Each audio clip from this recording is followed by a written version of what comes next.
Well, welcome everybody to Three Borders Sports Network, 3BSN. Welcome here to Frank Wahpeton Field. You are looking live at Frank Wahpeton Field here at Earl Skip Butte Stadium here in Wahpeton, North Dakota, home of the Wildcats and also home of the Huskies.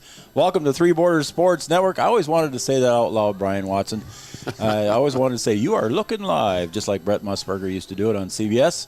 You are looking live here at Frank Wahpeton Field, home of the Huskies and home of the NDSCS Wildcats. You see snowbanks on the side, and it's a chilly afternoon, but yet a bright, sunny afternoon, and thank goodness, no wind. I'm Joe Schreiner, joined in the booth here by Brian Watson. Brian, we're going to have a good one today. It's going to be a good football game. It's going to be a little chilly. Might be a little chilly down on the field. Certainly chilly up here in the booth.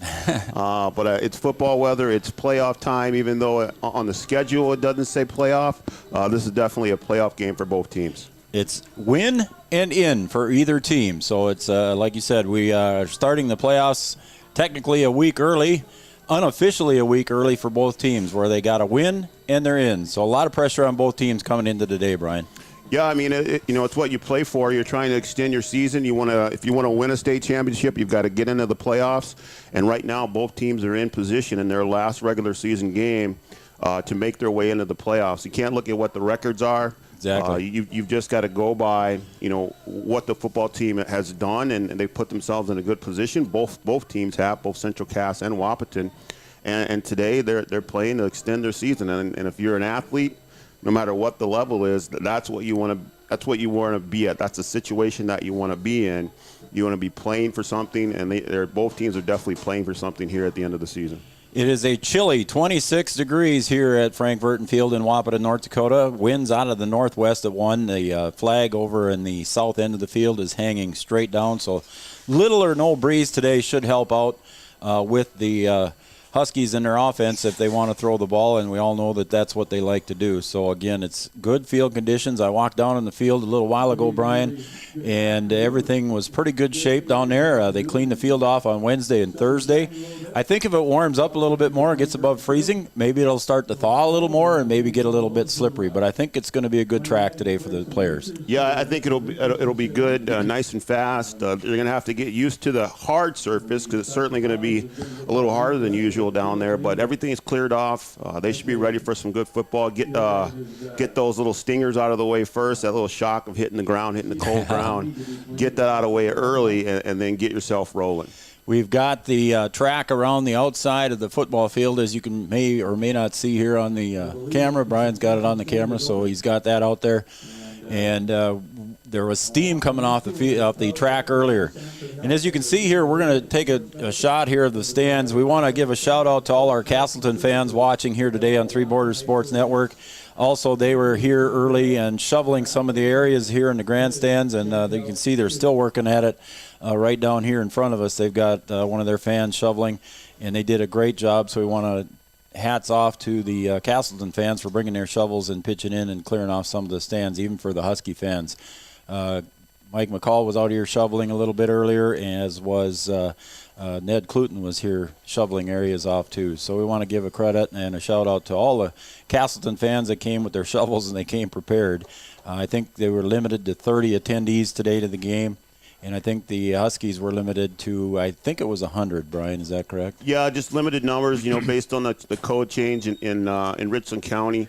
It's unfortunate, but it's kind of what we have to do in order to get the game in and keep activities going. So, like I said, we'll follow the rules, and I think the fans that are here are going to enjoy a good football game, and then hopefully those that are watching will also enjoy a good football game. All right, we want to welcome everybody to the Wahpeton Daily News pregame show, bringing you news and sports stories to the area, and we want to make sure that we have that pregame plug out there for our pregame show, Wahpeton Daily News, bringing news and sports stories to the area. Also, I want to talk a little bit about our OSPTI injury report. I'm going to go right into that, Brian, and we'll talk about the injury report. For all your sports-related injuries, contact OSPTI right there in Breckenridge. For all your sports-related injuries, contact OSPTI, our injury report sponsor. And I talked to Coach Gilbertson on the field almost an hour ago, and he said that they're injury-wise in pretty good shape. But if you're looking at the camera out here, when you saw the guys out there warming up, they were limited on number of players. I think I saw, Brian, it was either 22 or 23 that I counted here. A lot of guys sitting out today. Yeah, it's a tough situation. You've got some players that are out. They need to be quarantined, and the Huskies are kind of limited on numbers in certain positions. I think they might be a little thin on the offensive line, depending on what happens throughout the course of the game.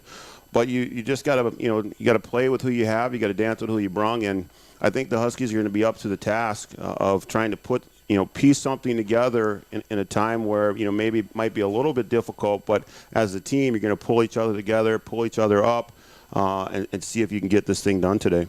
So, yeah, if you see an injury on the Wahpeton sideline, they're not going to be very deep today. A lot of freshmen are out today, so there's not going to be a lot of guys on the sidelines with the freshmen out today, too, I guess. So some starters out, as you mentioned, Brian. The offensive line's got a couple of new starters. We'll go through the starting lineup here shortly. But, again, some starters are out on the offensive side of the ball and defensive side of the ball for Wahpeton. Yeah, you might hear some different names than we're used to calling, but you just got to be ready. It's next man up, and I think some of those players are going to be excited to get in there. They might have some jitters right away, but once they get in the mix and get things going, get that first hit, that first contact, I think they'll be ready to roll.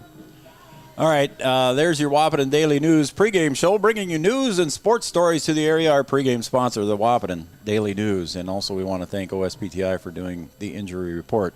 Should we take a break here, Brian, and then we can come back in a few seconds and we'll give the starting lineups? Let's do it. All right, let's take a break, and we'll come back. Once again, we want to thank everybody for watching, all the Husky fans tuned in, and our Castleton fans out there watching from Central Cass, and the Squirrel fans. Thanks, everybody, and we'll be right back after these messages on 3BSN. The Wahpeton Daily News wishes all of the Wahpeton Husky sports teams the best of luck this fall. The Wahpeton Daily News thanks you for supporting local journalism, including the News Monitor and the Daily News. Keep up with local news, sporting events, and personal interest stories in our papers. The Daily News offers an e-newsletter for more information at your computer. Check out www.wahpetondailynews.com for much more information. The Daily News supports all area sports teams and wishes the best of luck this season. Sports injuries can put a damper on a young athlete's high school career. Orthopedic and sports physical therapy is here to make sure you get back to playing the sport you love. Whether it's a knee, shoulder, ankle, or back pain, our OSPTI experts will use their knowledge to rehab and strengthen that injured area for a full and complete recovery. Stay in the game with OSPTI. All major insurances are accepted. Call us at 218-641-7725, or you can find us on Facebook at OSPTI, or check us out on the web at www.ospti.net. Thrivent Financial wishes the Wahpeton Husky Fall sports teams and coaches the best of success. Thrivent is proud to have the opportunity to support this community and help those who live and work here make the most of their time, talents, and treasures. Call Will Ulick, your local Thrivent Financial professional. If you're interested in putting plans that align with your values into action, please call Will Ulick at 701-642-1108. Thrivent Financial.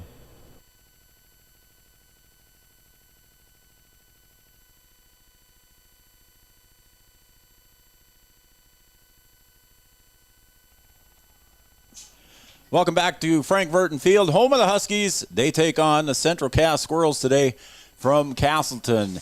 It's win and in. So you're going to play November football after this game, whatever the situation occurs, and the winner is in. So that's basically playoff football starting today for both these teams if they want to continue playing in November. Again, I'm Joe Schreiner, joined by Brian Watson over to my right, running the cameras and the board for us, doing a great job as always over there, Brian. We appreciate what you do here on Three Borders Sports Network. Welcome, everybody, again from Wahpeton and from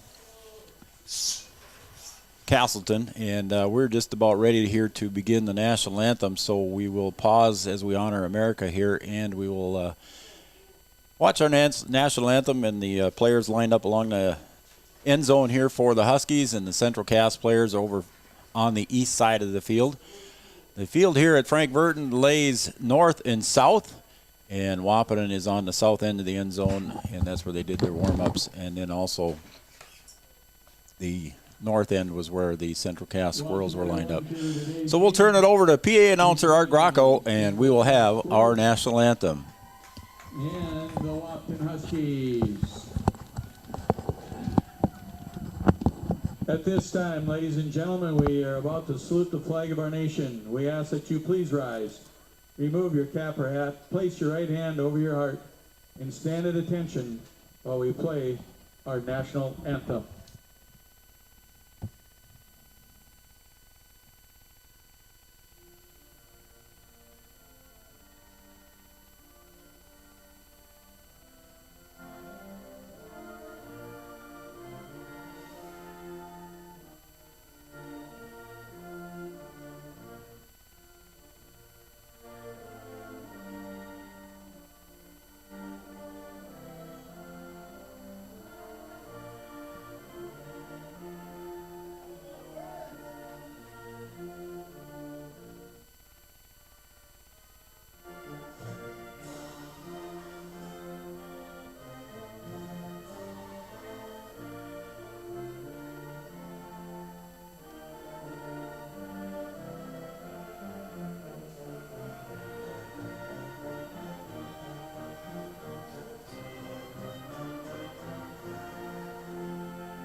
All right, there you go. You have your national anthem as we honored America here at Frank Burton Field. Again, the Central Cass Squirrels visiting team on the scoreboard, taking on the Wahpeton Huskies here in playoff football, so to speak, if you will.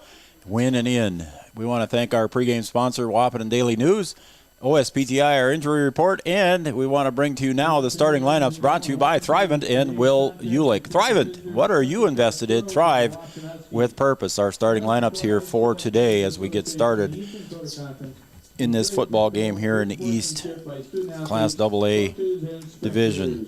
Taking a look here at the Wahpeton Huskies. Well, we'll start here with the starters on the Castleton side of the ball on the offensive side. On the offensive line for Castleton, number 55, Josh Dixon, a senior, 6'3", 210 pounds. Offensive lineman, Garrett Haugen, 6'1", 215. Offensive lineman, Cole Ferguson, 6'4", 225. Dylan Sell, a 6'3", 250-pound offensive lineman, and Tyler Cruchet, a number 51, a 5'11", 205 freshman. Again, your starting lineup, offensive line for Central Cass football. Brian, I want to get your thoughts on their offensive line size there, first of all, before we move on with the rest of their starting lineup. Again, they're all over 200 pounds, a lot of tall guys there, so, with a quarterback in Aiden Olson Tinglestead, he's only 6 foot, but some of those guys are 6'3" in front of him. It's a big wall. I mean, it's just going to be tough for the Huskies to handle. They battle some of this stuff all season long, trying to play against, bigger, stronger kids, older kids too as well.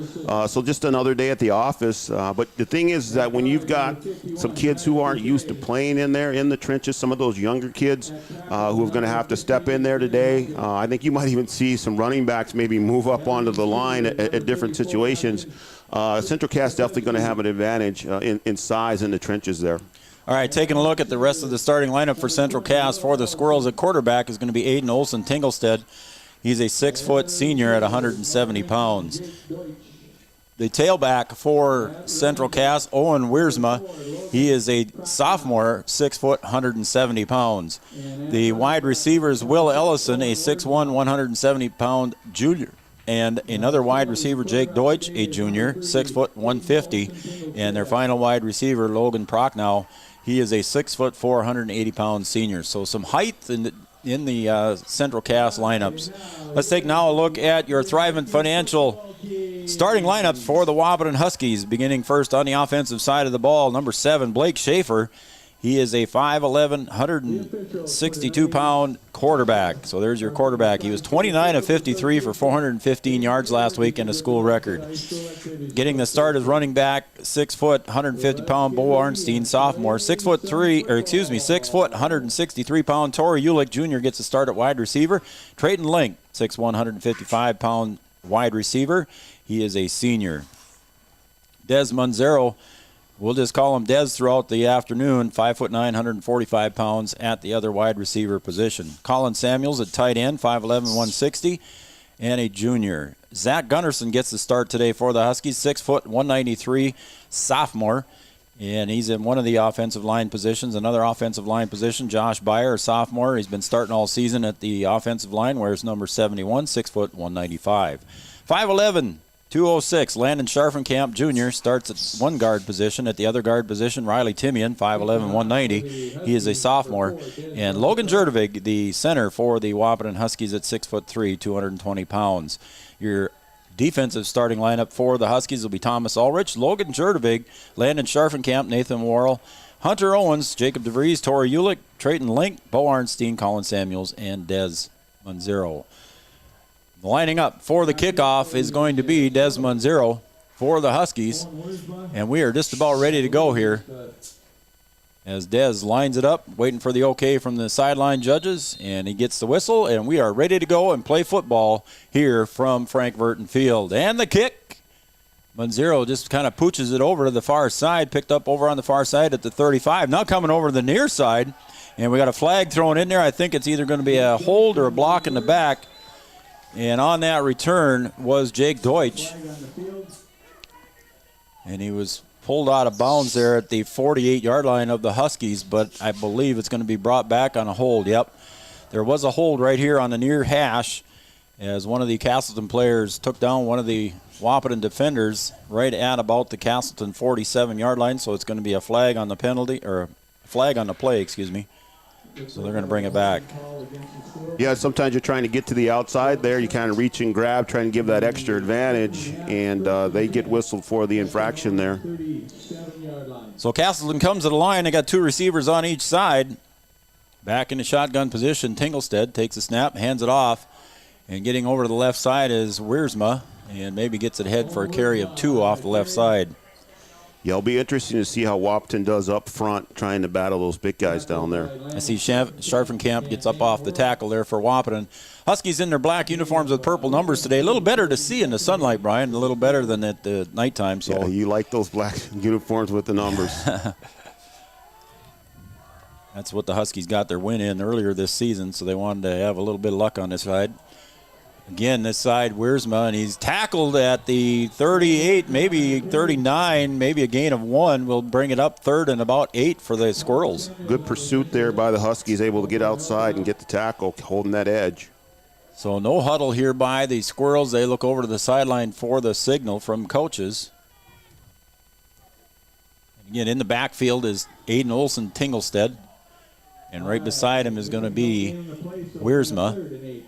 2 on each side, 2 receivers left, 2 receivers right. Snap, and he drops back, looks to the right, throws it to the right, and just out of the reach on the near side. Play defended on the near side by Samuels, and the pass was intended for Prochnow. Prochnow, excuse me. Some guys pronounce it Prochnow and Prochnow, so I have to remember it's Prochnow is what I was told. So it'll bring up 4th and long. Go ahead, Brian. No, just a good first series for the Huskies, able to hold Castleton without much yardage there. What you needed to do to start out the game. Adam Roden back deep to punt for Central Cass. A little bit of a different lineup there. They got 3 offensive linemen, 3 split out to the right, 3 split out to the left. And the Huskies have no one back deep in coverage. And that one goes out of bounds, went off the side of his foot, goes out of bounds at the Huskies' 38-yard line. So Huskies in good field position here. The Squirrels started in good field position, Brian, but just couldn't quite capitalize. And now the Huskies are going to get that same kind of field position at their own. I think they're marking it at the 38. Let's see if you can get something going. You got decent field position to start. Let's see if you can kind of get things rolling to start out the game. The other thing that the Huskies have to be careful of is taking care of the football. We've seen some times where they've played good football and they have a couple of turnovers, and the other big one is penalties. They've got to stay penalty free. So Link and Dez come out wide to the left in motion. Comes Samuels, sets up in the slot. Hand off to Arnstein. He goes right up the middle. Gets it ahead across the 40 to about the 44. It'll be 2nd down and about 4 for the Huskies. So a good running play to open the game for the Huskies, Brian. Yeah, good start there. That offensive line holding together to start the game, and that's what you need. You've got to make holes for those running backs and see if you can scoot along for a couple yards, pick up a big 6 there. That's a good start to the game. So it's going to be 2nd and 4 for the Huskies. Ball just inside the 45-yard line. They got to get to about the 48. Schaefer in the gun. Snaps. Fakes the handoff on the run option. He's going to have to scramble to his right. Gets to the 40. Now he throws it, trying to make a play with his feet, intended for Monzero on the far side at about the 43 of the Cass Squirrels, and it is incomplete. Rolls off his arms and goes out of bounds. So it'll be 3rd and 4 now for the Huskies. Still manageable. So 9:49 to go here in quarter number 1. We're tied at 0 on the Farmers Union Insurance scoreboard. Our kickoff was brought to you by the RDO Equipment, your local John Deere dealer. RDO Equipment in Breckenridge. We want to thank them for being our kickoff sponsor. So Schaefer looking at 3rd and 4. Samuels in the slot to the right. Schaefer drops straight back, throws to the right, and it's caught, and completion at the 45 of the Squirrels to Dez, and it's going to be a first down for the Huskies. They're going to move the chains. Good job there. Good route by Dez. Nice throw by Schaefer. Offensive line giving him plenty of time as well. Good conversion there on 3rd down. So the ball placed at the far hash there for the Wahpeton Huskies. Ball, the nose of the ball right on the 45 of the Squirrels. Arnstein shifts to the left. 2 receivers right, 2 receivers left. Bobbled snap, and it got away from Schaefer, and it's on the ground, and the Squirrels say they have it. We'll see what the referees say.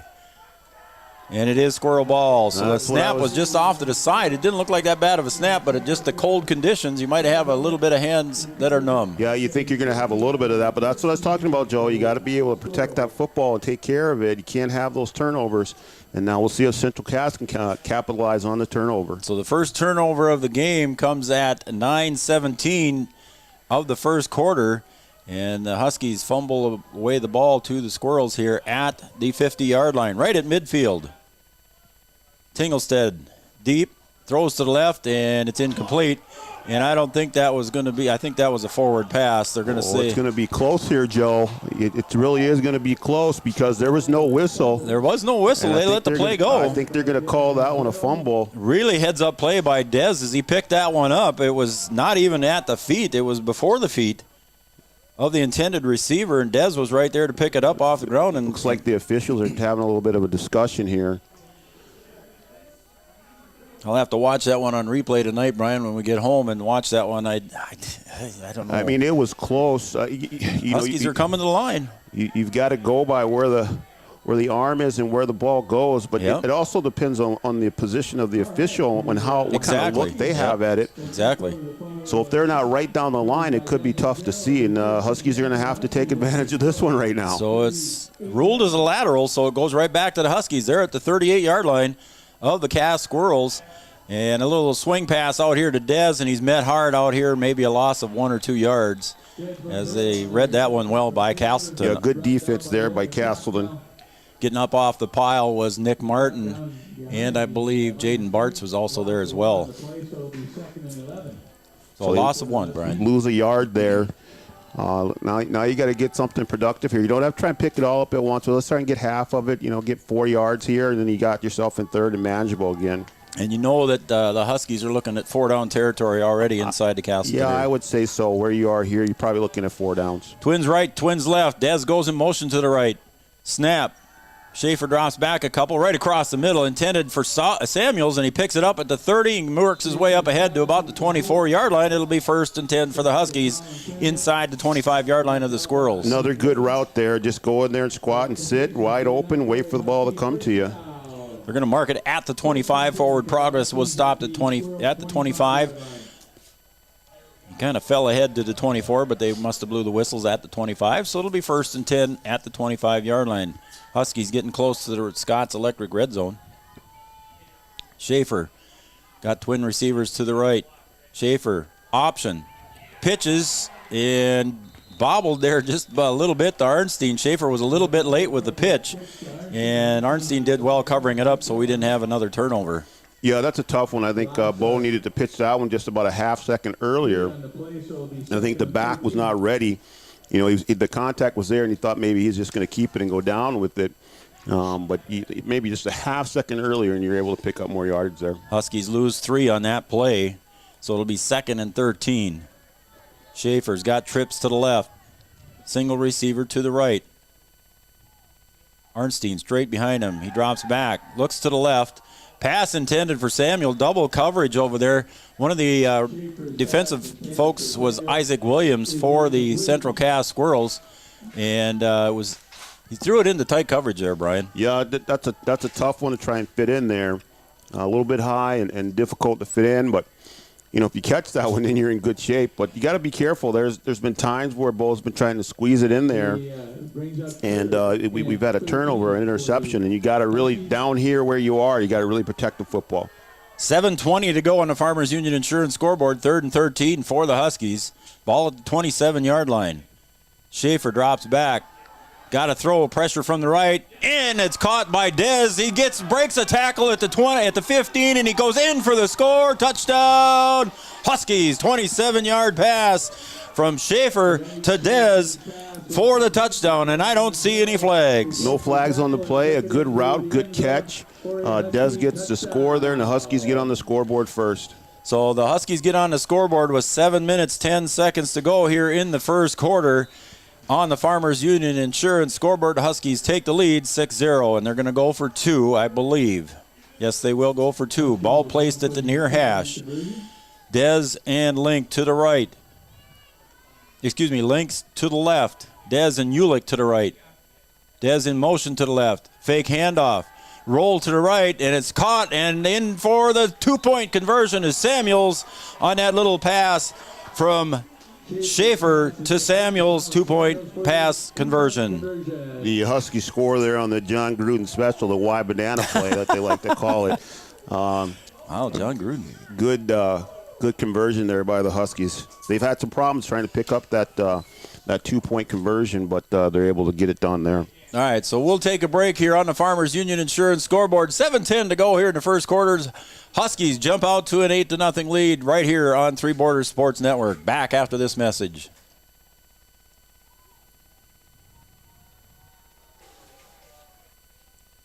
Around here, every town is a sports town. And why not? Sports were important to us growing up, and we want the same for our kids. To get involved, because that's how kids learn to lead.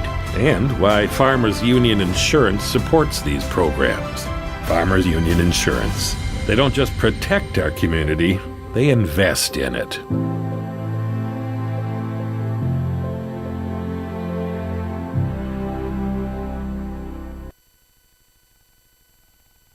Welcome back to Earl Skip Butte Stadium here at Frank Burton Field. The Huskies with an 8-0 lead. Squib kick there by Dez, picked up at the 45, falls at the 44. With the recovery is Chapesky. Ashton Chapesky. So it'll be the Squirrels' ball at their own 44 as Dez kind of squibbed that one to see if there was any activity that the Huskies could recover that short onside kick. 7:08 to go here in quarter number 1. And the Huskies are going to be on defense. Again, the 27-yard pass from Schaefer to Dez puts the Huskies on the board first. So back in shotgun formation, Tinglestead off to his left. Wiersma, he drops back, looks to cross the right, and it's complete across the middle there to Will Ellison. He's tackled maybe at the 45-yard line of the Huskies, 44 maybe. It'll be a first down for the Squirrels. Pass completed there to Will Ellison.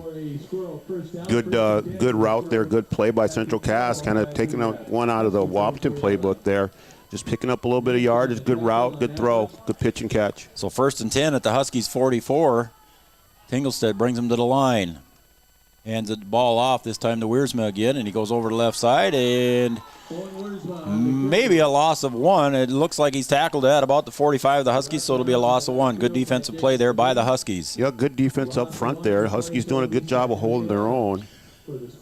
Again, the Huskies, Thomas Ulrich, Logan Jerdevig, and Scharfenkamp up on the line, and defensively, Worrell Owens and DeVries and Ulick, Link, Arnstein, Samuels, and Dez. Last week, 9 tackles for Jacob DeVries, having a great season for the Huskies on the defensive side of the ball. Squirrels, again, in the shotgun. 2nd and 11. Wiersma off to his right. Takes a snap. Looks back over to the right. Wide open across the side is Prochnow. And a nice tackle coming up there in a hurry was Dez. Going to be short of a first down. It'll be 3rd and short for the Squirrels. As they hustle up to the line, try to get the Huskies off guard here. And Huskies looks like they're set up defensively. They hand it off to Wiersma. Wiersma's tackled in the backfield for a loss. And let's see if that is Scharfenkamp. Yes, it was. Landon Scharfenkamp coming up through and made the tackle on Wiersma for a loss. Good job there by the Huskies, able to turn this thing into 4th down. So we'll see if they can hold them here. It's going to be 4 down territory for Central Cass. 4th and a long 3 for the Squirrels. Getting the signals from the sidelines. Everybody looks at their wristbands for the play. Huskies have to be alert in between plays. Twin receivers left and right. Wiersma to the left of Tinglestead. He drops back, looks to the right, to the near side, and just out of the reach of the intended receiver, Prochnow. And it's going to be Husky ball on turnovers at their own 37. Another good defensive stand there by the Huskies, able to do a forward out there. Prevent Central Cass from getting that 4th down conversion. Now you got to turn it on again. See if you can march your way down the field. Got to take care of the football and see if you can get down and get yourself in scoring position again. 5:03 to go on the Farmers Union Insurance scoreboard. 8-0 lead for the Huskies as they get the ball back here in the first quarter. Schaefer in the gun. He's got Arnstein behind him. Samuels in the slot to the left. Arnstein shifts over to the right. He gets the handoff, goes off the right side, weaves his way up forward, gets across the 45. He's going to be close to a first down. I think they're going to signal first down, Brian. Yep, he's going to pick up one there, I think. So a carry of 10 yards for Arnstein gives him the first down.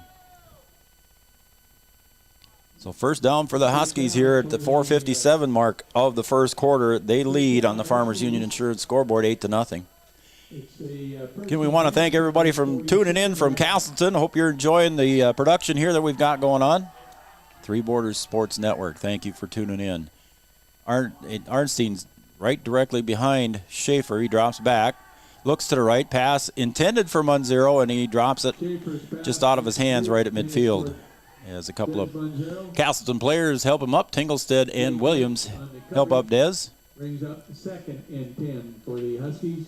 So it's going to bring up 2nd and 10 for the Huskies. Again, the Huskies know the Castleton guys well. They play baseball against each other. A lot of these guys know each other from other sports. And, of course, social media connects a lot of these young guys together, too, from different sports. It's a whole new world from when you and I played, Brian. Yeah, it's a little different. You know, everybody's friends and neighbors. And, you know what, it makes for good competition. Absolutely.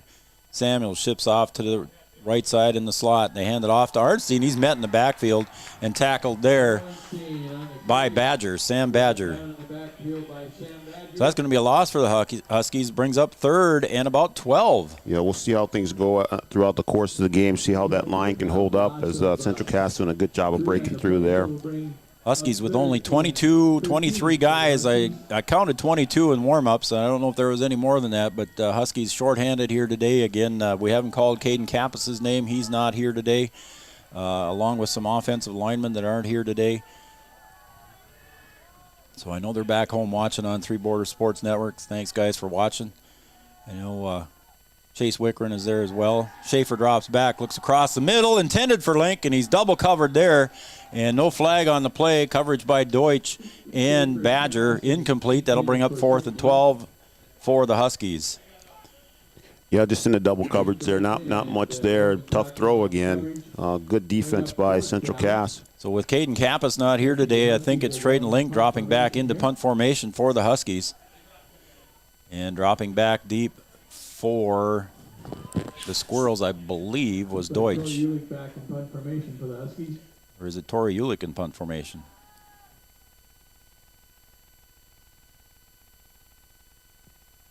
Anyway, the kick, not a very good kick, goes straight up and comes straight down, lands just inside the 50 of the Huskies. And it'll be 1st and 10 for the Squirrels at the 49-yard line of the Huskies. So not a very lot of net yards on that kick there, Brian. No, special teams, that's a tough one for the Huskies. Also, you got a new punter back there. It's his first action game time, so you just have to work your way through it here. So it's going to be 1st and 10 for the Squirrels at the Huskies just inside the 49. We'll call it the 48-yard line. Setting up with 3 receivers to the right side. Tinglestead in the gun. Off to his left, Wiersma. Takes the snap, hands the ball off to Wiersma. He's going to come around the right side. Jukes gets around the right side, gets up forward, close to near the 40-yard line. Carry of about 8 yards, maybe 7 for the Squirrels. Good run there, right up the middle. 3:18 to go. Going to make it second and really manageable. You can do some different things here now, second and short. So we'll call it 2nd and a long 2 for the Squirrels. Ball right at the middle of the field, right at the top of the crown of the field here at Frank Burton Field. Tinglestead takes a snap, hands it off to Wiersma again, goes right up the middle, and he's going to be close to a first down on the carry, maybe a gain of about 3. It looks like it'll be marked as a first down. That's what they say. They haven't given the signal quite yet. That's going to be pretty close there. They're looking at it. They might bring out the chains here as the 3 referees are standing there looking, and I think they're going to call a timeout. Yep, looks like we're going to bring out the chains, so we're going to have a measurement for a first down. 2 minutes, 39 seconds to go here in quarter number 1 on the Farmers Union Insurance scoreboard. The Huskies lead 8-0.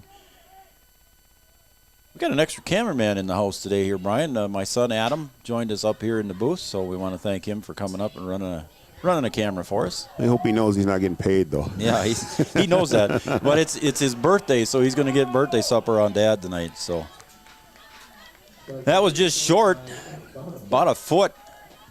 So it'll be 3rd and very short for the Squirrels. I'm sure, again, 4-down territory for the Squirrels here as we're inside the 40-yard line of the Huskies. As the clock winds, 22 seconds on the play clock as the Squirrels look over toward head coach Tommy Butler on the sideline for the signals. 3 receivers to the left, 1 to the right. Tinglestead in the backfield. Wiersma off to his right. Snap. And it's a fake handoff, and Tinglestead's going to carry it himself on the keeper, and he gets forward for a first down to about the 37-yard line. So it'll be a first down and 10 for the Squirrels. Again, about 30 fans in attendance here for Castleton. They were limited on the number of tickets they could get, and I would say there's maybe 50 to 75 Wahpeton fans. They were limited in attendance as well, so hopefully we've got a lot of people watching on Three Border Sports Network. Thank you. Tinglestead in the gun. Wiersma off to his right, trips to the left, takes a snap, looks across the middle of the field. Now he looks to the right. Pass intended deep and caught. Now in a fly pattern is Logan Prochnow on the pass of about 37-yard pass completion to Prochnow breaking away. Yeah, great throw and great catch just behind the defense, wide open. That's just, a little pitch and catch. Just let's go throw the ball around wide open, and they will just walk right into the end zone. So at the 1:49 mark of the first quarter on the Farmers Union Insurance scoreboard, Castleton gets on the board, and they trail the Wahpeton Huskies 8-6, and it looks like Castleton will be going for 2. Try and tie this thing up here. 1 wide receiver is Deutsch off to the left. Snap, Tinglestead drops back, looks to the right, and pass intended, but it's incomplete, in and out of the arms on the near side to Will Ellison. And again, that ball ends up in a snowbank. A little bit tougher to handle when that ball is that cold and that hard, but a pass incomplete intended for Ellison. So 1:49 to go here in the first quarter. The Huskies still lead on the Farmers Union Insurance scoreboard, 8-6. Go ahead, Brian. No, Central Cast doing what they needed to do there. They needed to get in the end zone and try and tie this thing up. You're going to have the ball in the short field. You got to get something out of it, and they do a good job of being productive and getting on the scoreboard. So we'll see if they can get a defensive stand here now, and get a stop, get the ball back, and see if they can get ahead here. Des and Arnstein going deep for the Huskies. Want to thank Gripper Sports for being a sponsor here on Three Borders Sports Network. Gripper Sports with an all-new Roland vinyl print cutter. They can make some vinyl signs for you up to 4.5 feet high. They've got the Warbirds, Huskies, Cowboys, Cowgirls, Lady Huskies, sports, all that apparel, T-shirts, hoodies, sweatpants, and much, much more. Stop by Gripper Sports on Dakota Avenue here in Wahpeton. The kick, and it's kind of squibbed, and it goes 10 yards. The Huskies got it covered up, and they do. The kick just kind of went off the side of the foot of Carter Samick, and it's recovered by the Huskies. I think they were thinking it was going to be a deep kick, and it just kind of squibbed. Well, I think he was trying to kick it deep, or maybe a little mid-kick there that we've seen, and I think he just didn't get all of it, and Huskies able to react and cover up the ball there. So the Huskies with good field position again, ball at their own 48-yard line, close to midfield here, with 1:48 to go in quarter number 1. Again, win and in. You're playing in November, whoever wins this game. Schaefer in the gun. 2 receivers to the right, 1 to the left. Takes a snap, drops back, rolls to his right. He's got a clear field in front of him. Now he's getting chased on the far side by the Squirrels, and he's going to run it out of bounds. Maybe gets a gain of 1. Chased over on the far side there by Nick Martin. Yeah, just nothing with it. Good coverage downfield by Central Cass. And he's just got to hang on to it, try and stretch it out, try and do some good things with his feet as we've seen him do. But Central Cass doing a good job on D there. So it's 2nd and 9 for the Huskies. A gain of 1 yard. They'll give him 1 yard plus on his feet. Clock stops with 1:38 to go. Quarter number 1 here from Frank Verton Field. This time Samuels sets up in the slot right. Dez over on the near side. Drops back, rolls to his right, left. Schaefer throws it, and just in and out of the arms of Trayton Link at about the 38-yard line. So pass intended for Link on the near side. It was first down area, but just out of his reach. Incomplete. That's going to bring up 3rd down and 9 now for the Huskies. Brings up 3rd and 9. 3rd and long, that's tough. You got to try and stay out of these 3rd and long positions. Had an opportunity there, just again a tough one to thread in there. A little high on the pass. Schaefer again trying to string it out and use his legs to make something happen, but just not able to complete it. So if they get some positive yards, I would think that it's going to be 4 down territory for the Huskies here. Again, their regular punter, Caden Kappas, not here today. Schaefer takes a snap, drops back, looks to his left, comes across the middle, pass intended and caught, and we are close to a first down there. On the tackle was Williams and Prochnow. Let's see what happens here as the Huskies. Samuels caught that one, and it is whistled as a first down. So it's going to be first down for the Huskies inside Castleton territory. Yeah, again, another good route. Just, a little get in there and just kind of sit a little hook pattern right in the middle of the field. Sort of the same thing that Central Cass did when they picked up their first down. Huskies able to pick it up here, something that they really needed there on 3rd and long. So the Huskies come to the line now, 3 receivers to the right, Dez, Samuels, and I believe that's Ulick over there, and Link on the near side. Arnstein stands behind Schaefer. Schaefer barks signals, back straight up about 3 steps, throws deep to the right. Pass intended on the far side, broken up over on the far side. Pass intended for Ulick, but it's broken up over on the far side by Logan Prochnow. Prochnow did a good job of coming back for that ball and breaking up the pass. Yeah, good D there. Close to an interception. If Prochnow could have come down with that one, it would have been a turnover on the Huskies there. And last week, Schaefer passing for 415 yards, a school record here for the Huskies. Great weekend of passing, but not quite enough to come up with a W for the Huskies. Yeah, nice job by him last week, throwing the ball around, set the school record, and just came up short.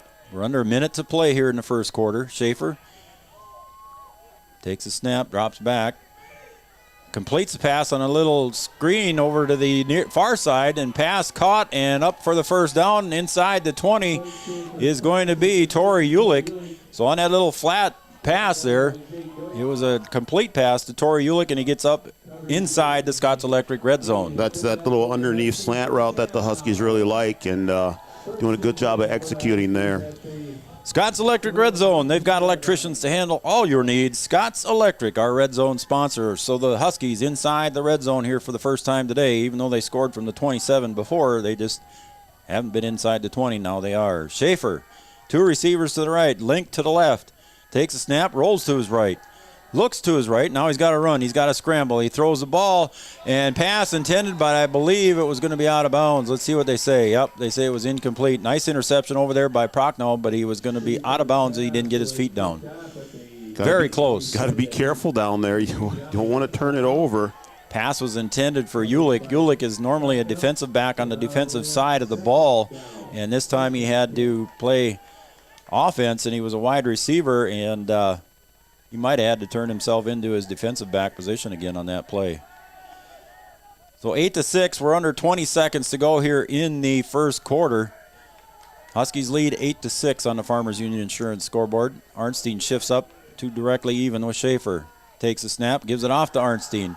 Gets up forward, maybe to the 17. Maybe we'll see where they mark it. Maybe a gain of about 2 or 3.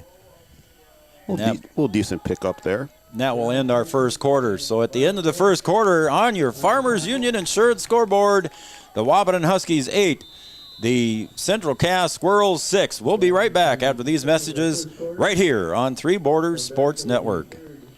Scott's Electric in Wahpeton is a proud supporter of high school athletics. If you're in need of commercial, industrial, agricultural, or residential electric service, call Scott's Electric at 642-9244. Licensed and bonded in North Dakota, Minnesota, and South Dakota, offering 24-hour electrical service. Check out Scott's Electric website at www.scottselectric.net. Scott's Electric. The Wahpeton All Sports Booster Club would like to thank those individuals, families, and businesses who sponsored Husky sports over the years. 2020 has been a challenging year for us all, but we hope you'll continue supporting Husky athletics through the Wahpeton All Sports Booster Club. To learn more about what we do for the Huskies, please visit www.wahpetonboosterclub.com or go to our Facebook page. Thanks from the Wahpeton All Sports Booster Club.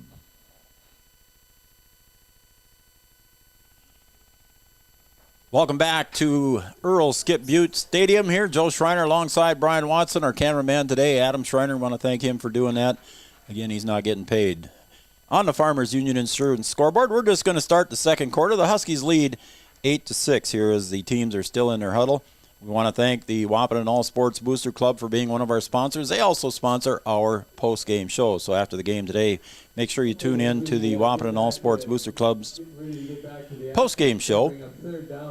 Again, we want to thank Scott's Electric for being our Red Zone sponsor. They've got electricians to handle all of your electrical needs. Scott's Electric right here in Wahpeton, North Dakota. Going to be 3rd and 8 for the Huskies. Ball at about the 17-yard line, pretty close to the middle of the field between the hash marks. Schaefer comes out. He's got Arnstein behind him. Link out to the left. Dez and Ulick to the right. Dez goes in motion to the left. Crosses in front of Schaefer. Schaefer rolls to his right, looking deep, and he's wide open in the end zone with Ulick, but Schaefer's going to pull it down and go for a run, and he gets up to about the 10-yard line. It's going to be close to a first down. It'll be 4th, I think, and short. Tackle over there by Isaac Williams. Isaac Williams on the tackle. Looks like they're going to mark it short there, Brian. It's going to be about 4th and 2 here for the Huskies. Yeah, he had Ulick in the end zone there, but sometimes you just can't see over those defenders. Decided to take off and run. Going to be 4th and short. Let's see what they come up with here on 4th down. So 4th and 2 for the Huskies, like a PAT here, but they got to get the first down before they can even think about that. Trips to the left. Manzero in the slot position. Samuels and Link out to the left. Dropping back is Schaefer. He's going to try and beat the Castleton defender to the sideline, and he reaches ahead, and I think he's going to get the first down as he runs close, into the Joe. chain gang. And over the sideline, judge is marking the ball where it should be. They place it down, and the 4 referees are over there looking at it to see where it's going to be if it is a first down. Schaefer reached ahead as he was being pushed out of bounds there by Jaden Bartz. We'll see what they mark. And Coach Gilbertson walking over, he says, I want to see this. They're going to measure it here, so they're going to move right off of where they were on the sideline. They got to move it about a yard. It looks like it's going to be a little bit short according to one of the referees. But Coach Gilbertson was wanting the spot, and the Castleton guys are saying it's their ball. So a turnover on downs as Schaefer was just a little bit short. It is Castleton ball as it's signaled by the white hat on the field. So it'll be the Squirrels take over on downs right around the 10-yard line of the Squirrels on their side of the 50. Good defensive stop there. Schaefer just not able to get right to the stick there, trying to get past it, aiming right for it, and just not able to get that extra half a yard. Ball just inside the 10-yard line, so we'll call it at the 10. It'll be 1st and 10 for the Squirrels. They got to get to about the 20 for a first down. So if the Huskies defense can stand up here, get the ball back, it'll be good for the Huskies. Tinglestead, deep. Wiersma off to his left. Takes a snap. Now he pitches it off to Wiersma. Gets up to the 10, and we got a flag. And the flag was thrown on the near sideline, so we got a timeout here quickly. As Wiersma maybe gets it ahead for a carry of 1. We'll see what they call. Looks like it's a hold against the offense. So it'll be hold against Castleton. So it's going to be up to Coach Gilbertson if he wants to decline or move the ball back halfway to the distance to the goal. So we'll see what they call. It is a hold against Castleton. And they're going to mark it off. So they're going to take the yardage. And it'll be 1st and 10 for the Squirrels. Ball placed at about the 5-yard line. So we're going to call it 1st and 15 for the Squirrels. Ball at their own 5-yard line. The holding was taking place right in front of the side judge. He had a good view of it. I didn't see it myself, but Tinglestead in the gun, hands it off to Wiersma. Going to go off the right side, and he weaves his way and tackled there by Samuels is up there on the tackle, maybe a gain of 1 or 2. So it'll be 2nd and long for the Central Cass Squirrels. Again, they don't want to take a chance of turning it over here, Brian. They want to make sure they hang on to the ball deep in their own territory. No, I think you'll see them keep it on the ground here and see if they can pick something up, or if they do put it in the air, it's going to be something that's pretty safe. You know, maybe something out in the flat. You know, nothing. You know, deep into the sidelines. Just something that they know they can complete. 3 receivers to the left for Tinglestead. 10-13 and counting here in the second quarter. Tinglestead takes a snap, drops back, looks across the middle, pressured there by the Huskies. Now he's got to throw it, and the pass is caught, and it's at about the 30-yard line, and that pass was intended and caught by Jake Deutsch for the first down and then some. Good route there by Deutsch, able to kind of come across the middle. There is a flag on the field. There is a flag in the field at about the 5-yard line, and the Huskies are clapping, so it looks like it's going to be a hold against Castleton. So they're going to move the ball back, so that first down catch there by Deutsch is nullified. So it's 9:58 to go here in the second quarter on the Farmers Union Insurance scoreboard. The Wahpeton Huskies lead the Central Cass Squirrels 8-6. So they're going to mark off about half the distance to the goal again. They're going to place the ball just inside the 4-yard line. So we're going to call it 2nd down and about 15 or 16. The Squirrels got to get to about the 20. Huskies cheerleaders down on the track. Tinglestead throws deep to the right, picked off on the far side by Arnstein, I believe. We got a whistle and a flag is down. Arnstein takes it in for the touchdown, but we got a flag back at the 30-yard line here, folks. We're going to see what happens. We'll see who this is going to be on, Joe. If this is going to be offense or defensive pass interference. There was a flag thrown on that pass intended on the far sideline. And I believe it's going to be pass interference against the Huskies. So that'll nullify that interception of a touchdown for Samuels. We'll see if this is going to be enough to pick up the first down. It's going to be a 15-yard penalty. We know that Grip is watching and listening at home there, and if he'll send us an information on that one or not, but it is not going to be just 10-yard penalty. 10-yard penalty. So that will not be a first down for Castleton, but it does remain 2nd down. So it's going to remain 2nd down and short. Again, unlike professional football where it's at the spot of the foul, it is a 10-yard penalty for high school. So it remains second down and a long 2 for the Squirrels. Tinglestead takes snap, pitch goes wide right to Wiersma, Gets up close to the 20. It'll be close to a first down, but the Huskies say he fumbled, and they want the ball, but the referees aren't agreeing with him yet. And we see what they call. It does not look like it's a turnover, so it'll stay with the Squirrels, and it's a first down. We've seen that a few times where the Huskies think they have the ball, and it stays with the opposing team. So it's going to be 1st and 10 for the Squirrels. So they got out of that deep hole, but they're still at the 20-yard line on their own side of the 50. 9:27 and counting here in quarter number 2. Tinglestead back. He's got Wiersma, to his right. Looks to the left on the wide receiver screen.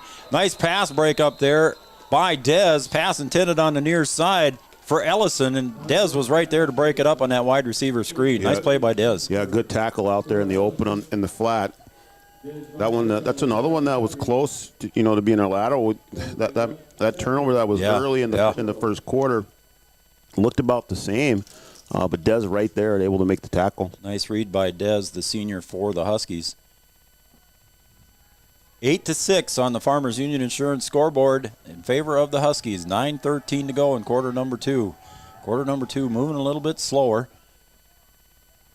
Tinglestead all alone in the backfield. Again, pass on the near side to Wiersma.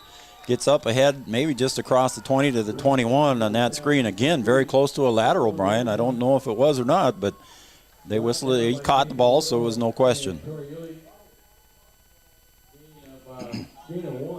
Wayne and Mary Kappas enjoying the game from home. You are welcome, guys. Thanks for tuning in. We appreciate that. It's 3rd and a long 9 for the Squirrels now. Ball at the 21 near hash. Closest to the sideline here to the press box. Tinglestead in the backfield. Takes a snap. He's going to roll to his right a little bit. Throws across the middle. Pass completed across the middle. And carrying it ahead to about the 32 for the first down. And I did not see the player's number before he was tackled. He's on the ground right now and injured on the tackle. I do not believe I know the number, so I'm not going to speculate here as the player's down. Looks like he's grabbing his knee. Tough to see the number there. He was trying to make a cut there to come back upfield, and it looked like his knee just gave out on him as he did not make the cut. And the turf is in pretty good shape, but I'm sure it's very, very hard. Looks like number 18, Joe. Was it 18? Looks like Peyton Lamar, yep. Lamar. Okay. Lamar did a good job of catching that ball coming across the middle. And he was tackled there, an arm tackle, but he tried to make a cut and came back up the field and was tackled there. And I think he tried to pivot on his right leg, and that looks what Chantel Shute, the trainer from Wahpeton, is looking at his right knee. Again, I don't want to speculate, so I shouldn't say that, but it looks like a right leg for sure. As they tend to Peyton Lamar, 5'7" freshman for the Squirrels. So we'll take a break here while we've got injured player on the ground. We'll take a break, and when we come back, we'll have some more action right here from Frank Verton Field on your Farmers Union Insurance scoreboard. Huskies 8, Squirrels 6, back after these messages. Sports injuries can put a damper on a young athlete's high school career. Orthopedic and sports physical therapy is here to make sure you get back to playing the sport you love. Whether it's a knee, shoulder, ankle, or back pain, our OSPTI experts will use their knowledge to rehab and strengthen that injured area for a full and complete recovery. Stay in the game with OSPTI. All major insurances are accepted. Call us at 218-641-7725, or you can find us on Facebook at OSPTI, or check us out on the web at www.ospti.net. Thrivent Financial wishes the Wahpeton Husky Falls sports teams and coaches the best of success. Thrivent is proud to have the opportunity to support this community and help those who live and work here make the most of their time, talents, and treasures. Call Will Ulick, your local Thrivent financial professional. If you're interested in putting plans that align with your values into action, please call Will Ulick at 701-642-1108. Thrivent Financial. All right, we're back here. It was 18, so that is Peyton Lamar got up slowly with the help of one of the Castleton coaches and trainer Chantel Shute. And I think that's Mike McCall out there going to help carry him back to the sideline. Not putting any weight on that leg at all. So we wish him well, and we hope he's going to be able to come back here. And I'm sure he plays some other sports for the Squirrels, so hopefully the young man will be able to come back and play some more for the Squirrels. So best of luck to him. All right, that's going to bring up 1st and 10 now for the Squirrels. Ball at about the 32-yard line on their own side of the 50. 8:28 to go here in quarter number 2, and we wind the clock. So Tinglestead standing behind in the shotgun position. Wiersma off to his left. Trips right. Takes a snap. Fake pitch. Pass intended up near the 40-yard line and caught by Prochnow. So gain of about 7 or 8 there on that quick pass to Prochnow on the near sideline. Going to be 2nd and short for the Squirrels as we just go under 8 minutes. Huskies lead 8-6. Tinglestead back deep in the shotgun. Takes a snap, puts it into Wiersma's belly, and he gets across the 40, breaks a couple tackles, gets up to the 45, got a flag coming in from deep, and he gets it ahead for a first down, but we're going to hold the chains where they are, as we'll see what this flag was. The flag was thrown at about the 45-yard line. Trade Link on the tackle. Let's see what they call here. It's a hold by the offense, so it's going to come back for the Squirrels at the 7:35 mark of quarter number 2. Again, a pass completed to Dez from 27 yards at the 7:10 mark gave the Huskies a 6-0 lead, and then a pass completed to Samuels for the 2-point conversion made the lead 8-0 with 7:10 to go in first quarter. Then with 1:49 to go in the first quarter, a 37-yard pass to Prochnow, and the pass was incomplete by Castleton for the PAT, and that puts us at 8-6 in favor of the Huskies here in quarter number 2. All right, it's 2nd and 7 now after they mark off the penalty from the spot of the hold. Tinglestead drops back, looks to the right, comes to the right, and falling down on the near side, pass intended on the near side. I believe that was for Deutsch, and it goes over his head as he kind of stumbled on that one. So we'll bring up 3rd and 7 for the Squirrels. Need a stand here. If you can get a stop here, you got to put them in a position where I think they're going to have to punt. They're almost going to have to punt, Brian, at the 35, I would think. I would agree with you. 19 seconds to go on the play clock. 7:14 and ticking here in the second quarter. Husky fans making a little noise for their defense, trying to get them to hold here defensively. Trips to the left, and we got a little open flat here, but pass intended across the middle. A lot of pressure coming up the middle from Thomas Ulrich. Pass is incomplete. Pass intended, I believe that was for Chapeski. So it's incomplete. 4th and 7, the Huskies hold, and back in formation, I believe, to punt is going to be Maggio, Brendan Maggio, I believe that's number 12. 7:09 to go. And that incomplete pass stops the clock in quarter number 2.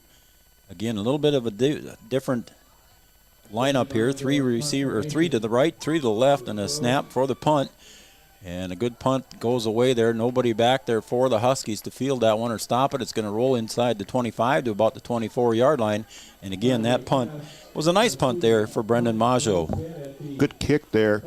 I still would like to see someone back for the Huskies and try and get something out of it instead of just letting it roll. If you get unlucky and that thing rolls all the way down inside the 10-yard line, then you're going to put yourself in a really tough position. But, in a close game, you're up 2. You want to take any advantage that you can, and I think you need to get some yardage out of that. So it's 6:59 to go on the Farmers Union Insurance scoreboard. The Huskies clinging to an 8-6 lead. 2-point lead for the Huskies here with the ball on their own 24-yard line. Samuels in the slot position on the right side. 2 to the left, 2 to the right, 1 to the left. Schaefer in the pistol, takes a snap, hands it off to Arnstein, goes straight up the middle, and nice tackle there right up the middle by Sam Badger. Maybe a carry of 1. So Badger met him right there as Arnstein was coming up the middle, and we'll give him 1 yard gain there, so it's going to be 2nd and 9 for the Huskies. Yeah, not much up the middle there. 2nd and 9 as the clock continues to go here in the second quarter, 6.5 minutes to go. This time trips to the right, 1 to the left. Schaefer, snap, drops back, looks for a wide receiver screen. Pass intended, and they're going to say it's a lateral pass, picking it up off the intended pass for Ulick, and I believe that's Colin Samuels getting up from that one. So Colin did well covering that ball up and getting it ahead forward. So a couple of times here, Brian, we've seen a lateral pass by both teams. Yeah, you just got to be careful. You got to make sure you secure that thing, especially down here. You don't want that thing going the other way. No, not this close to the end zone. So a loss that time of about 5 yards for the Huskies. It's going to put the ball at the 19. So the Huskies move backwards on this possession. It's 3rd and 15 from the 19. Schaefer drops straight back, and a screen coming across the middle, completed to Arnstein. He gets across the 25, maybe to the 27 or 28, going to bring up 4th and about 5 for the Huskies. With 5.5 to go, and I think they're going to punt the ball. Almost have to punt the ball, Yeah, Brian. I think you have to punt here. It's going to be about 4th and 7. So, yeah, the Huskies will punt on this one. Back in punt formation is Tori Ulick. Back to receive for Castleton, Jake Deutsch.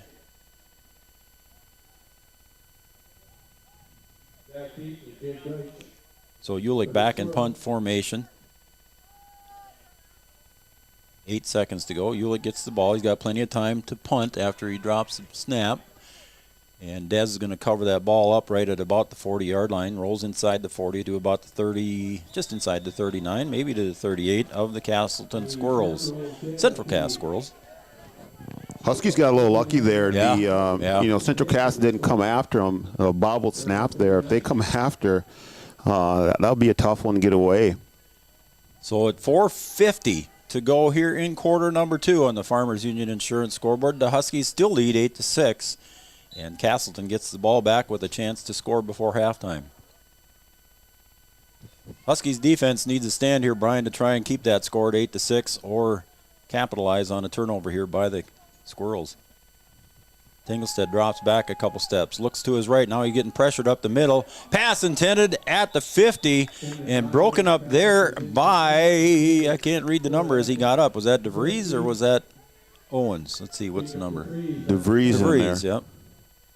So again, Jacob DeVries having a very great defensive season here for the Huskies. Last week led the Huskies in tackles with 9 and almost got the INT. So 19 seconds to go on the play clock. Again, the Castleton guys looking over to the bench for a signal from the bench, and then they all look at their wristbands to see what the play call is. Wiersma drops over to the right of Tinglestead, gets the handoff, goes up the middle, and he's met there right at the 40, maybe a gain of 1. Nice tackle there by DeVries again, covering up. He's just all over the place. So 4.5 to go. Again, Huskies looking to hold here defensively. 3rd and 9. Cluton comes off the field for the Huskies.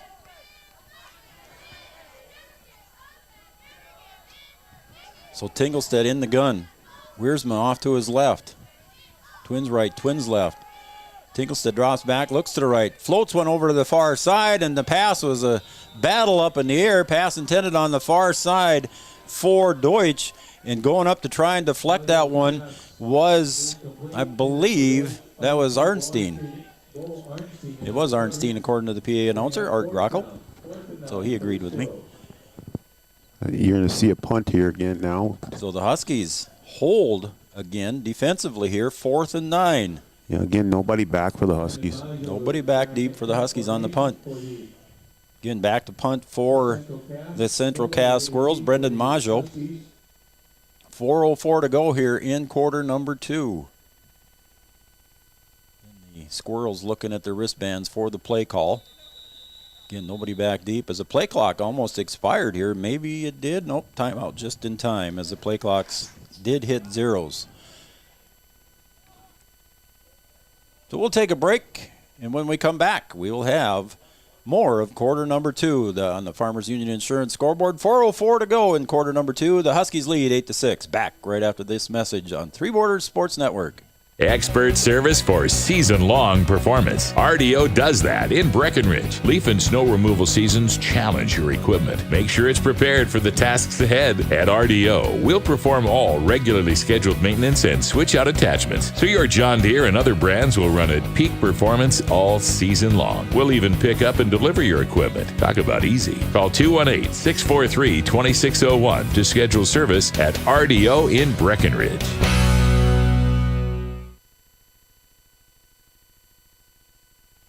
All right, we are back here at Frank Burton Field. 4:04 to go on the scoreboard. As you can see, the Huskies lead 8-6 on the Farmers Union Insurance scoreboard. Chantel Shute ran over to get some ice. Kind of odd to say that on a cold day here at Frank Burton Field, but she got some ice for the injured player over on the Castleton bench. Again, we believe that was Peyton Lamar, number 18. So Maggio back to punt formation for Castleton.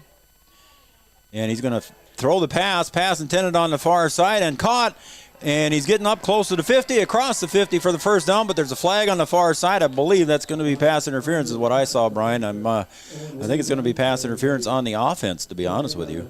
We'll see what they call. See what they call here. Huskies are clapping, so they think it was against them.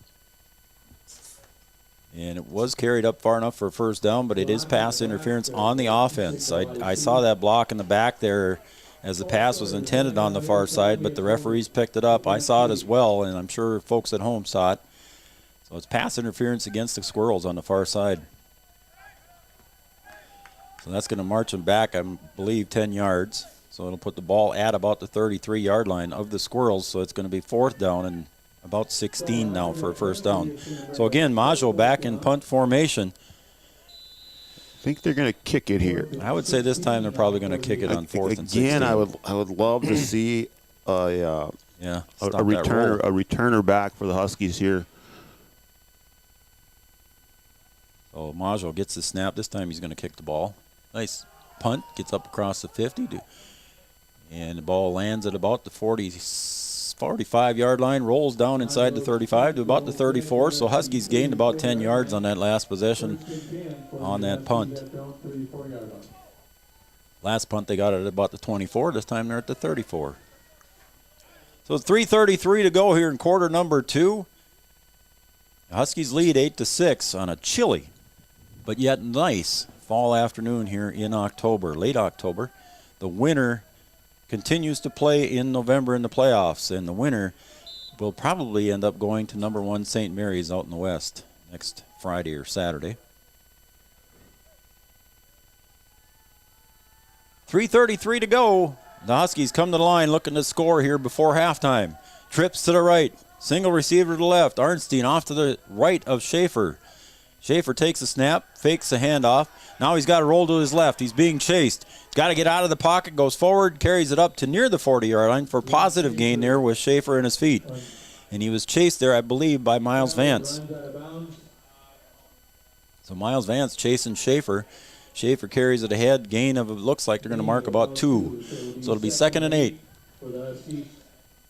So Schaefer doing what he could with his feet on that one, Brian, and just ran out of real estate on the far side. Yeah, we see him try and do that a lot, where he's trying to just extend the play, pick up some yards there, and just kind of ran out of room on the short side.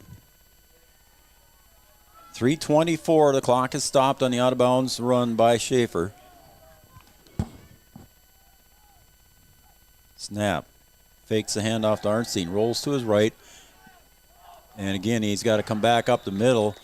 And pass intended for Ulick in the middle there, but it's broken up by Sam Badger. So it'll be 3rd down and about 8 now. In temps in the mid to upper 20s here. I'll take a look and give the exact temperature here in a second here. It's 27 degrees according to my phone here, Brian. It's cold, Joe. It's cold, even with some heat on here in the booth. It is chilly in here. 27 degrees, feels like 23. Winds out of the northwest at 3. 3rd and 8 for the Huskies. Schaefer rolls to his right, looks across, and he catches Samuels coming across. He breaks it across the 50, the 40, the 30, the 20, the 15, 10, 5, touchdown, Samuels, and I see no flags. Little crossing pattern there, Brian, and he caught Samuels, and Samuels broke away for the touchdown. Again, I think that was about the 65-yard touchdown pass. We'll call it 66. Just a big play, what the Huskies needed there. Samuel's doing a good job of using his wheels. We know the Huskies have some speed on the outside, and just taking a little 7-yard gainer and turning it into a 65-yard touchdown. Yeah, Huskies, I think, were just looking for that first down yardage, and Samuels ended up breaking and a missed tackle or two, and then he broke it around the corner, and he had some speed to get around the end. And he took it in for about a 66-yard touchdown play. So touchdown for the Huskies, now lead 14-6, looking to put a 2-possession game here on the board. Huskies from the far hash. Schaefer gets the snap, rolls to his right. Still looking, and he throws it, and it's incomplete here. There's double coverage deep in the end zone to Samuels, and that will be a failed PAT for the Huskies. However, on the Farmers Union Insurance scoreboard with 3:06 to go, the Huskies 14, the Central Cass Squirrels 6. We'll be back right after this break with the more action here in the second quarter from Three Borders Sports Network. The Wahpeton All Sports Booster Club would like to thank those individuals, families, and businesses who sponsored Husky sports over the years. 2020 has been a challenging year for us all, but we hope you'll continue supporting Husky athletics through the Wahpeton All Sports Booster Club. To learn more about what we do for the Huskies, please visit www.wahpetonboosterclub.com or go to our Facebook page. Thanks from the Wahpeton All Sports Booster Club.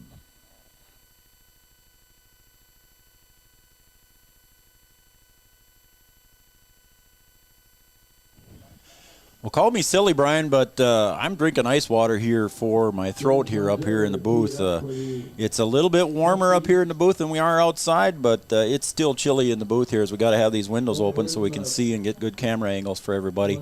But cough drops, and you were drinking coffee earlier to try and stay warm, so hopefully everybody's enjoying the game at home too. I think my coffee now is iced coffee. Yeah, I think so.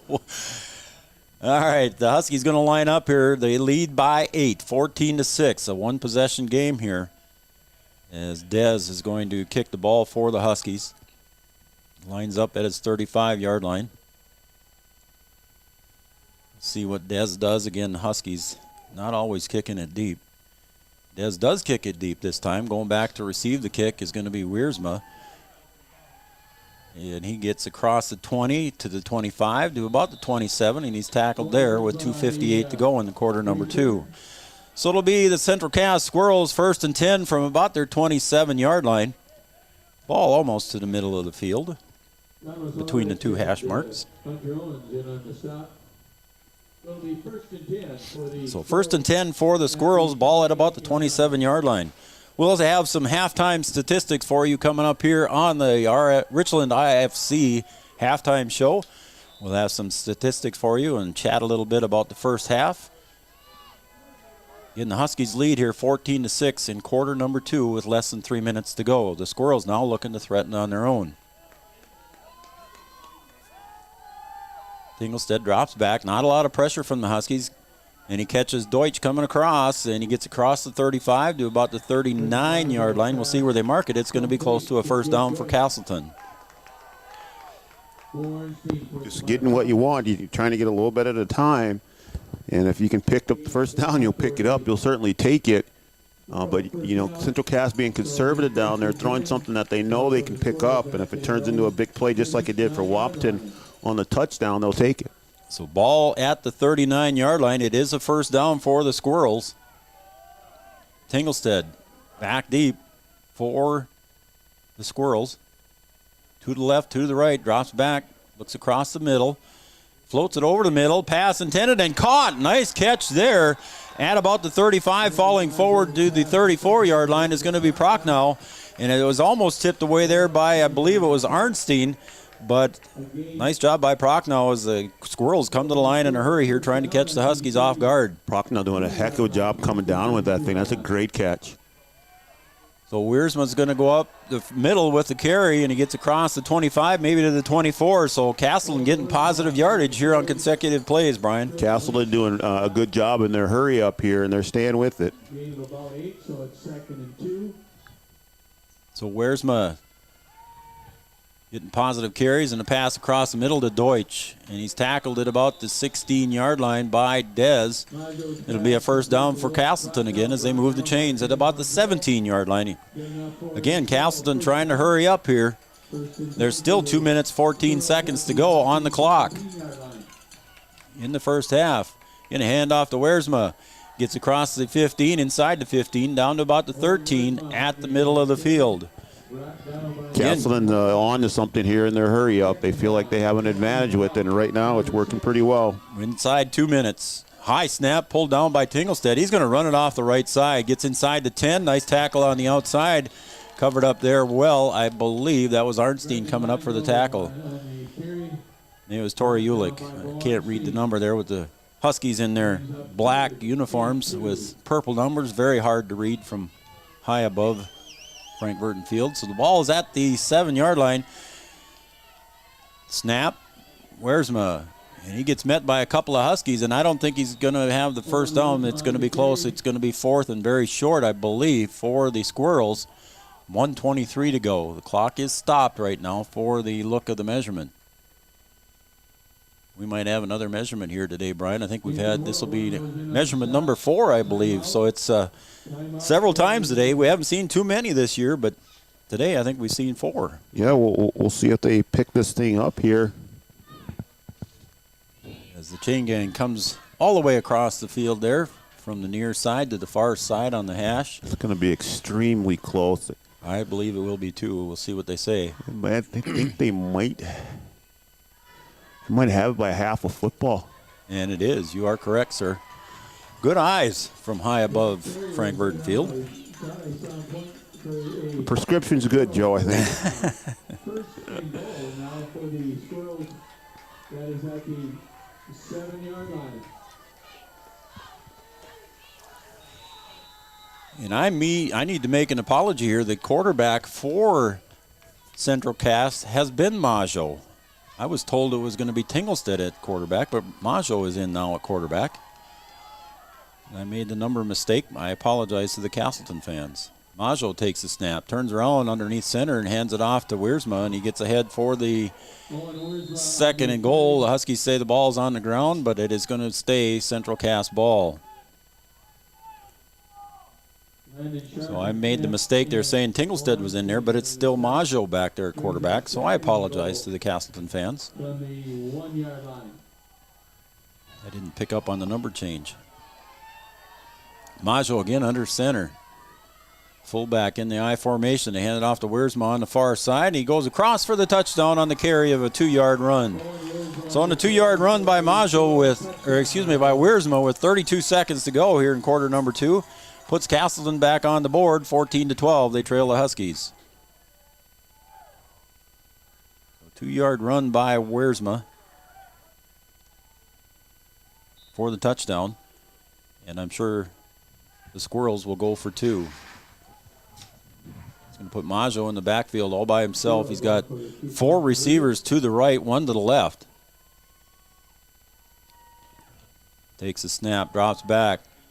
Looks across the middle, and it looks like it is caught, or is it incomplete? Huskies are saying incomplete, and they're going to talk about it and see what they say.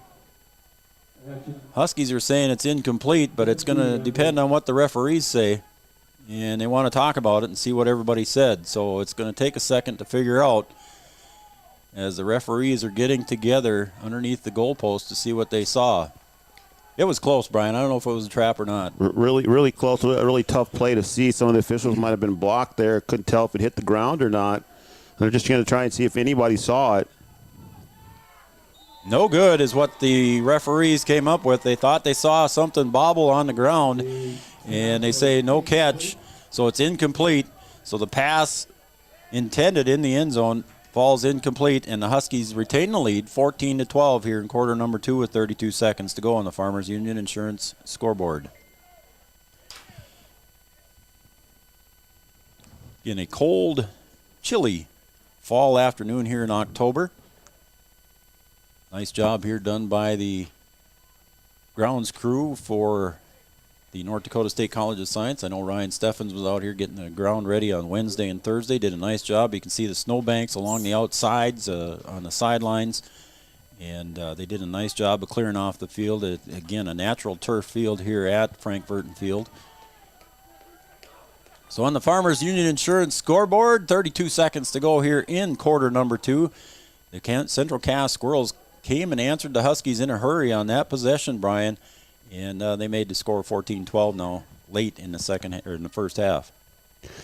Yeah, doing what they needed to do. I think they would have liked to pick up at the 2-point conversion, but they got what they needed. They got points out of it down there to keep this thing close. And like we thought against Devils Lake, we knew this would be a close football game. So back to kick is Cruchet for the Squirrels, and picking up is Dez, and he slips at the 25, and he's met there at the 25 by Adam Roden.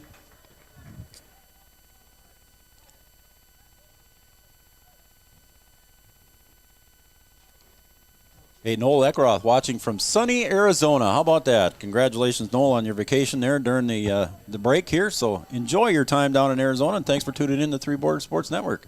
Got to say I'm a little bit jealous. I saw a couple pictures on Facebook of Noel in the pool enjoying himself a little bit in that warm weather. I'd take that right now. Dana Maggio, Stansberry, sorry about that. Jane Swanson, thank you. Matthew Swanson, thanks for tuning in. Schaefer takes a snap and he hands it off to Arnstein. Huskies going to play it safe here at the ball at their own 25-yard line. 3 timeouts left for the Huskies, 2 for the Squirrels, but I think they're both going to be happy just kind of letting this one come to an end. And I believe that's going to be the end of the quarter here, as everybody looks like they're going to let the clock wind down. And I would say that is it. So on your Farmers Union Insurance scoreboard, the end of the first half, the Wahpeton Huskies 14, the Central Cass Squirrels 12 on your Farmers Union Insurance scoreboard. We'll be back for our Richland IFC halftime show right after these messages. Around here, every town is a sports town, and why not? Sports were important to us growing up, and we want the same for our kids. To get involved, because that's how kids learn to lead, and why Farmers Union Insurance supports these programs. Farmers Union Insurance. They don't just protect our community, they invest in it.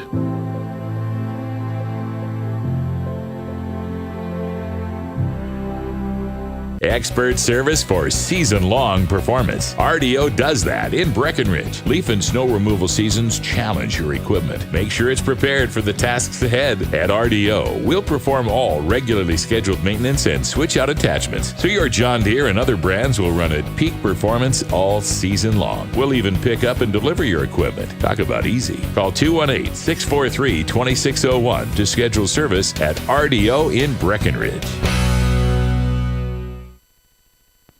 The Wahpeton Daily News wishes all of the Wahpeton Husky sports teams the best of luck this fall. The Wahpeton Daily News thanks you for supporting local journalism, including the News Monitor and the Daily News. Keep up with local news, sporting events, and personal interest stories in our papers. The Daily News offers an e-newsletter for more information at your computer. Check out www.wahpetondailynews.com for much more information. The Daily News supports all area sports teams and wishes the best of luck this season. Sports injuries can put a damper on a young athlete's high school career. Orthopedic and sports physical therapy is here to make sure you get back to playing the sport you love. Whether it's a knee, shoulder, ankle, or back pain, our OSPTI experts will use their knowledge to rehab and strengthen that injured area for a full and complete recovery. Stay in the game with OSPTI. All major insurances are accepted. Call us at 218-641-5400 888-888-7725, or you can find us on Facebook at OSPTI, or check us out on the web at www.ospti.net. Thrivent Financial wishes the Wahpeton Husky Falls sports teams and coaches the best of success. Thrivent is proud to have the opportunity to support this community and help those who live and work here make the most of their time, talents, and treasures. Call Will Ulick, your local Thrivent financial professional. If you're interested in putting plans that align with your values into action, please call Will Ulick at 701-642-1108. Thrivent Financial. Scott's Electric in Wahpeton is a proud supporter of high school athletics. If you're in need of commercial, industrial, agricultural, or residential electric service, call Scott's Electric at 642-9244. Licensed and bonded in North Dakota, Minnesota, and South Dakota, offering 24-hour electrical service. Check out Scott's Electric website at www.scottselectric.net. Scott's Electric. The Wahpeton All Sports Booster Club would like to thank those individuals, families, and businesses who sponsored Husky sports over the years. 2020 has been a challenging year for us all, but we hope you'll continue supporting Husky athletics through the Wahpeton All Sports Booster Club. To learn more about what we do for the Huskies, please visit www.wahpetonboosterclub.com or go to our Facebook page. Thanks from the Wahpeton All Sports Booster Club. At Richland IFC, we work closely with our producers to utilize superior cropping and processing systems that yield products and ingredients of the highest quality and integrity. At Richland IFC, we are dedicated to working with growers through relationships based on longevity and mutual benefits for all parties involved. Richland IFC and its growers utilize superior cropping and processing systems that yield products and ingredients of the highest quality and integrity for our food manufacturers. Richland IFC proudly supports Husky sports.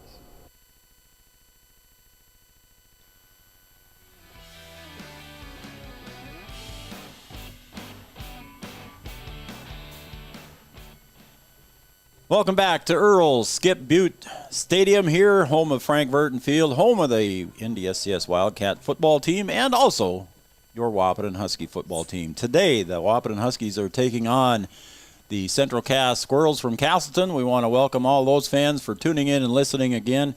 And again, once again, I want to apologize to the Central Cass Squirrels. I was making a mistake. I was told it was going to be Tinglestead starting, and Majo was the one that was in there, and I made some mistakes, Brian. So I apologize deeply to the Central Cass family that is watching. But also they're tuning in, made some nice comments about us on Facebook, so we appreciate that as well.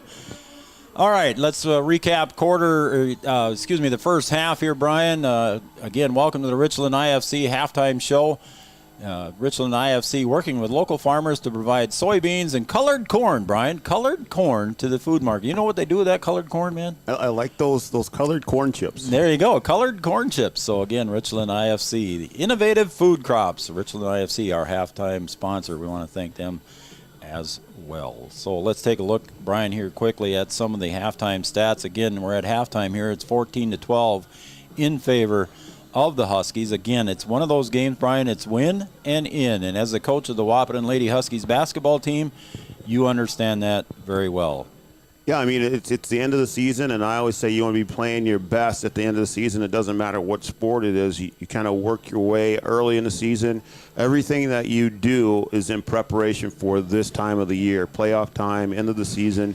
And if you can put everything together now, then you have that opportunity to extend things. And both of these teams are in that position. It's a good position to be in. Unfortunately, the loser of this game is done, and that's the thing that you want to try and prevent. Yep. So both teams doing their best. We knew it was going to be a close football game, 14-12 now in favor of the Huskies. It's what you want to see. You want to see a good battle, and we're getting one right now. And hopefully things continue to go well in the second half. Again, it's PAT time. Again, the Huskies have struggled with PATs, and today the Central Cass have both struggled with PATs, as Central Cass is both of their touchdowns not able to score on a point after touchdown, and the Huskies did get successful on one, and that's your difference right now in today's game, 14-12 here at halftime. Let's take a look at some of the stats, Brian. Leading in tackles for the Central Cass Squirrels, 2 tackles for Prochnow, 2 for Williams, 1 for Vance, 1 for Lamar, 1 for Deutsch, 1 for Ellison, 1 for Secchi, and 1 for Wiersma, and then 1 for Olsen Tinglestead. So again, there's 3 unknown tackles there for the Central Cass Squirrels. Let's take a look at the Huskies tackles and defensively here. Samuels with 1, Ulick with 3. Leading the Huskies with 5 tackles is Dez, and he usually does. The senior for Wahpeton sticks his nose in a lot of plays there, and he's leading the Huskies in tackles here in the first half with 5. Arnstein with 2, Link with 3, Owens with 1, DeVries with 3, Scharfenkamp 1, Jurdevig with 3, and Worrell with 3. So the Huskies well-rounded there, and unknown tackles was 4. So the Huskies doing well defensively. Yeah, both teams doing a good job. You got a relatively low-scoring game here. We'll see if they continue to play the way that they've played, sort of a game of field position a little bit. We've seen kind of a lot of punts. Again, the one thing that I would like to see differently from the Huskies is it maybe a little bit of change in special teams and try and get something out of those punts and instead of just letting them roll. You're going to end up putting yourself in a bad position. And I just think, especially when the punt is coming deep, in Central Cass's own territory, to get maybe another 10, 15 yards out of that return, and then who knows, maybe you break it and you get something big out of it. So that's really the only change that I'd like to see. All right, let's take a look at the offensive side of the ball for the Central Cass Squirrels. Olsen Tinglestead was 0 for 1. Majo 9 for 15, 129 yards, averaging 14 yards. He had the long of 37 with a touchdown. So again, that touchdown pass was completed to Prochnow. On the rushing side, Majo 2 for 5, and Wiersma 14 for 33 yards, averaging 2.35. For the team, they are a net -3. So again, the Huskies coming up well in the rushing side of the ball defensively. Yeah, I mean, they're doing a good job. Defensively, we maybe had some concerns up front about the line and how they were going to be able to handle it. But they're doing what they need to do as far as the rushing attack. They've got to make some adjustments against the pass.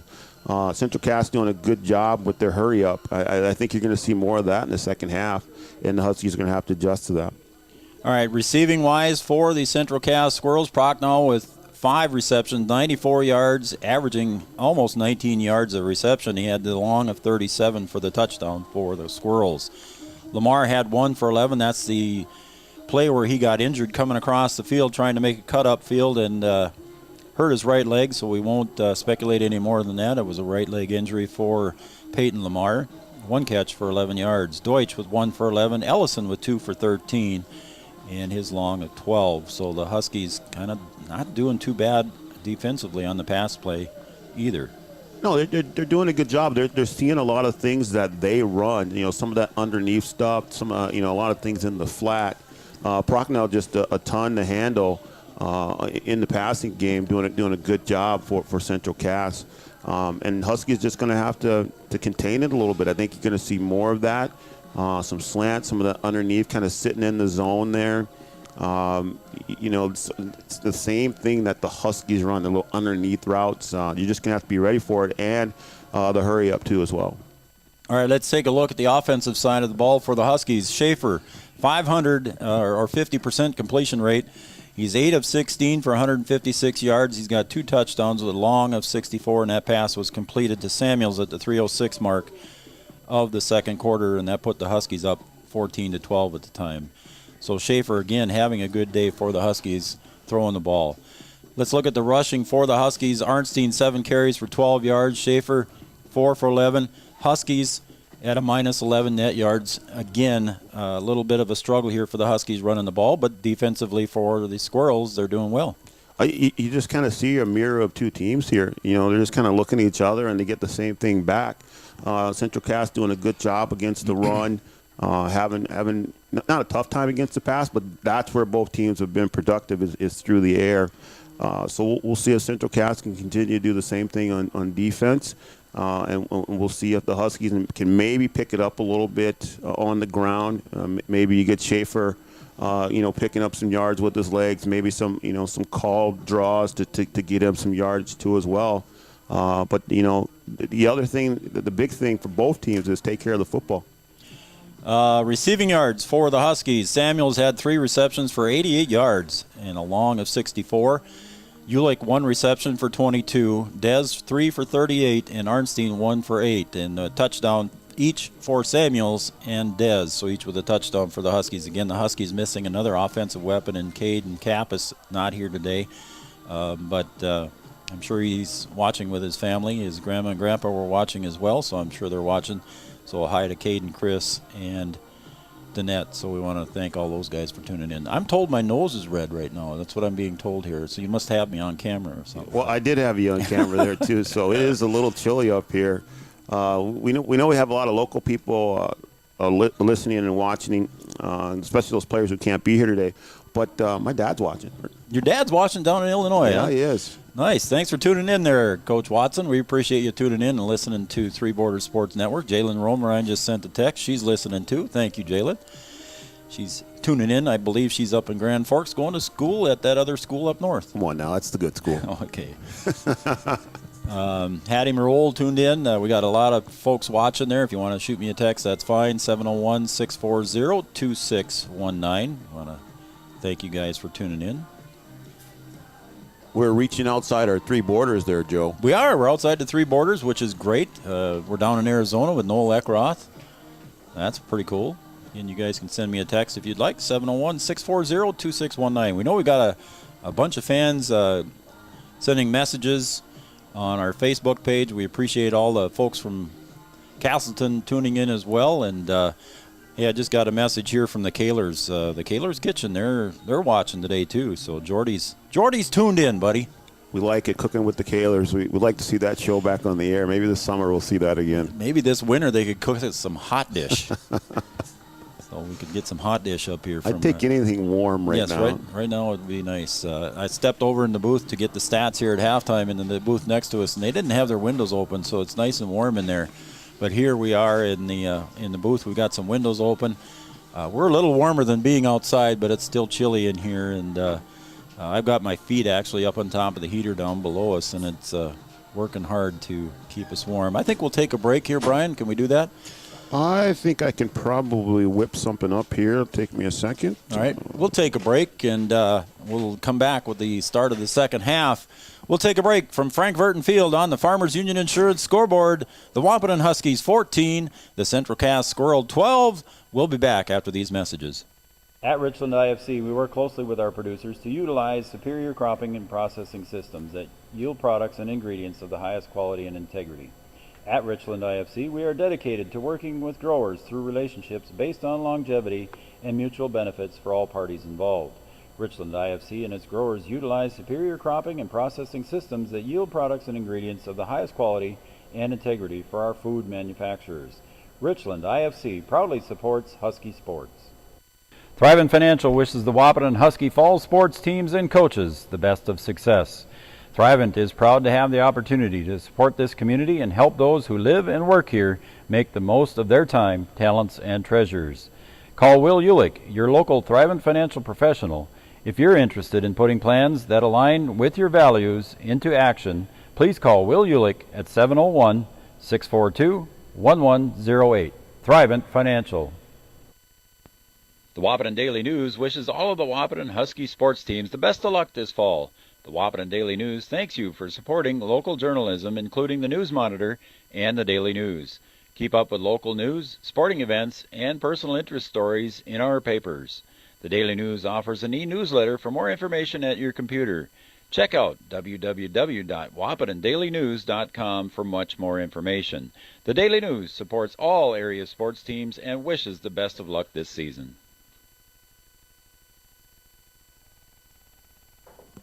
Welcome back to Frank Verton Field halftime Richland IFC halftime show, working with local farmers to provide soybeans and colored corn to the food market. Our Richland IFC, our sponsor for our halftime show, we want to thank them for doing that. 14-12 in favor of the Huskies. Thanks to Sandy Link tuning in today. Thanks, Sandy. That is Trayton's grandma. And we also want to thank Emily DeVries and her family, Chris and Becky, watching as well. So I want to thank the DeVries family.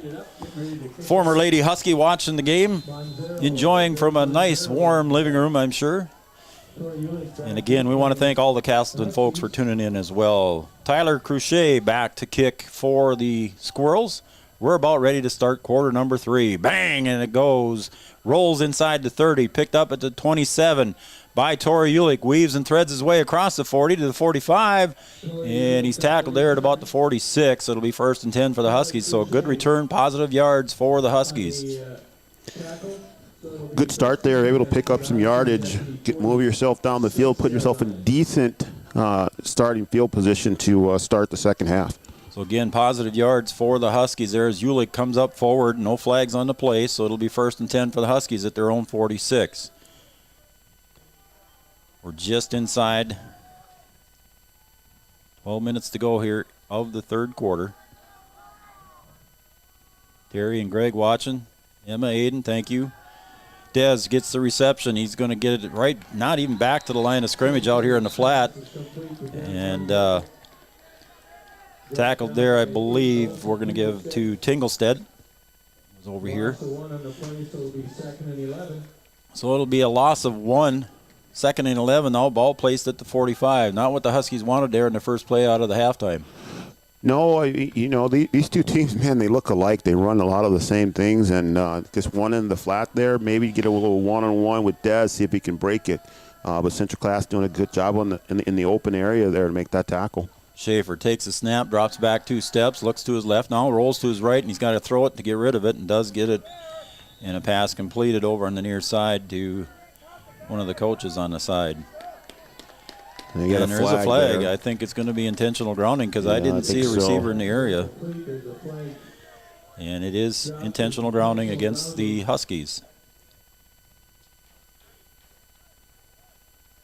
Yep, intentional grounding. It's a loss of down, so it'll be 3rd down. And we'll see where they mark the ball with 11:08 to go here in quarter number 3. So they mark off the penalty, and they're going to put it down at about the 32-yard line. So that's going to be 3rd down and about 23. So we'll call it that. Brent Mickelson tuning in. Hey, Mick. Schaefer in the gun, drops back, comes across the middle. Ulick on the reception. He gets across the 45 to about the 47, but it's going to be well short of a 1st down, about 9 to go. So it'll be 4th down and 9. Ball at the Huskies, 47. We'll see what they do. I think they're gonna go for it, Brian. They're gonna go for it. It is 4th and 9. Yeah, Central Cass has got one back, but we'll see what happens here. So you got to go deep into your playbook here to find one 4th and long. Huskies going for it on their own side of the 50. 4th down, 9. Big defensive stand here for Castleton. Coming up is Badger. He's coming through on the blitz. Pass screen over on the far side to Ulick, but it's going to be no gain for the Huskies. It'll be a turnover on downs. Yeah, you run something that you know you can pick up something. They came a little bit on the blitz, that had the screen, the little wide receiver screen set up over there. You don't get all of it, but it's okay. You got to get your defense to hold here now. So it looked like Haugen on the tackle, but Badger was coming up the middle on a blitz. He got to the line of scrimmage, stopped there, and as soon as the snap came through, he came through in a hustle and forced Schaefer to throw that one a little bit early. A good defensive play there for Castleton. I hope I'm not getting in trouble for saying Castleton and not Central Cass. I apologize if I am. So Maggio takes a snap. Now he pulls it back, and it's picked off by Dez. Dez has got speed, and he's not going to get caught. Dez is going to take it in for a 52-yard interception, touchdown, Huskies. At the 10-12 mark of quarter number 2, Dez intercepts that ball just around the 50. We'll call it a 52-yard interception return for a touchdown. He just jumped the route. He saw it coming and used his quickness and anticipation and able to pick that ball off. And with his speed, it's really going to be tough to run him down. And it takes it all the way to the house for the score. Yeah, he looked behind him, and he didn't see anybody that was even going to come close to touching him. And Dez, with the speed, made it right up the sidelines for the touchdown. So it's an 8-point lead for the Huskies, 20-12. And they're going to go for 2. If they get this conversion, it'll be a 2-possession game for the Huskies. Schaefer's got 3 to the left, 1 to the right. On the near side, Ulick Drops back, looks over to the left. He's intended for Dez. Caught, touchdown, or excuse me, point after touchdown is good for the 2-point conversion. Over on the defensive side of the ball was Adam Roden, but he got there a little bit late, and Dez with the 2-point conversion makes it a 10-point lead.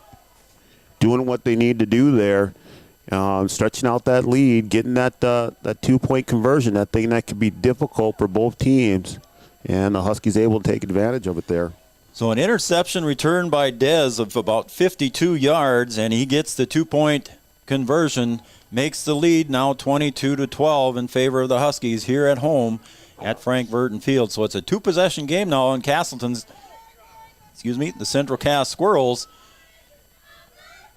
have some work ahead of them.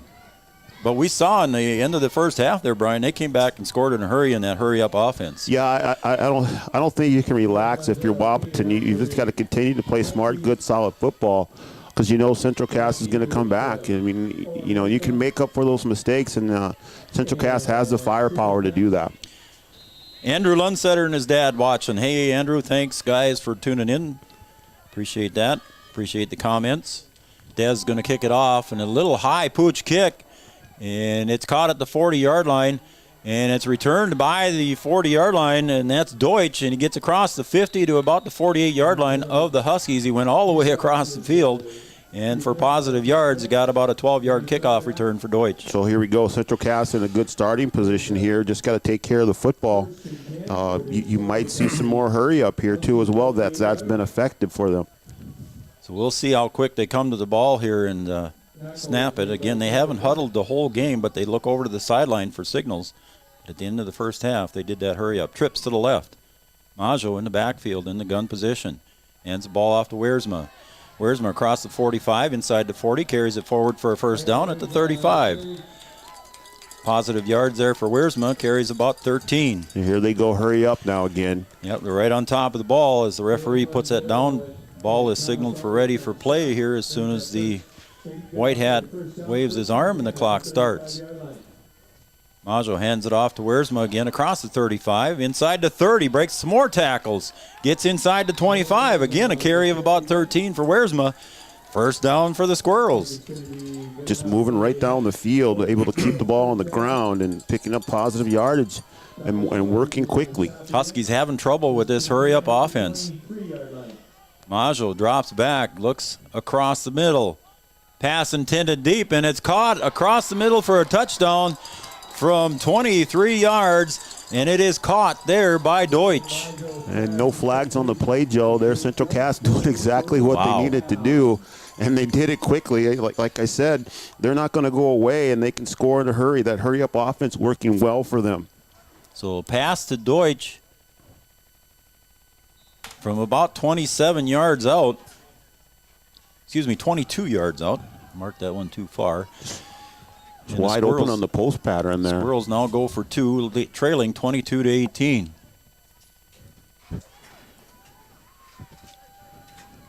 The Squirrels all looking at their wristbands for the play. 6 seconds to go on the play clock. Maggio takes a snap. Rolls to his right, looks back to his left, throws across the body, and it's picked off there by Arnstein, but he cannot return it on the PAT. Otherwise, Arnstein would have had 6 going the other way if it would have counted that way. So that's going to be, we got a flag on the field, I believe. There are a couple flags there, Joe. I think I saw a preliminary signal of holding, and it is holding against Central Cass, so it's going to be declined, and that will be the end of that. So the pass was incomplete for the PAT, but there was a holding penalty, so it didn't count anyway. So it's 22-18 on the Farmers Union Insurance scoreboard, 9:32 to go here in quarter number 3. So again, thanks to the Lundsetters for watching. Chris Kappas and Caden watching from home.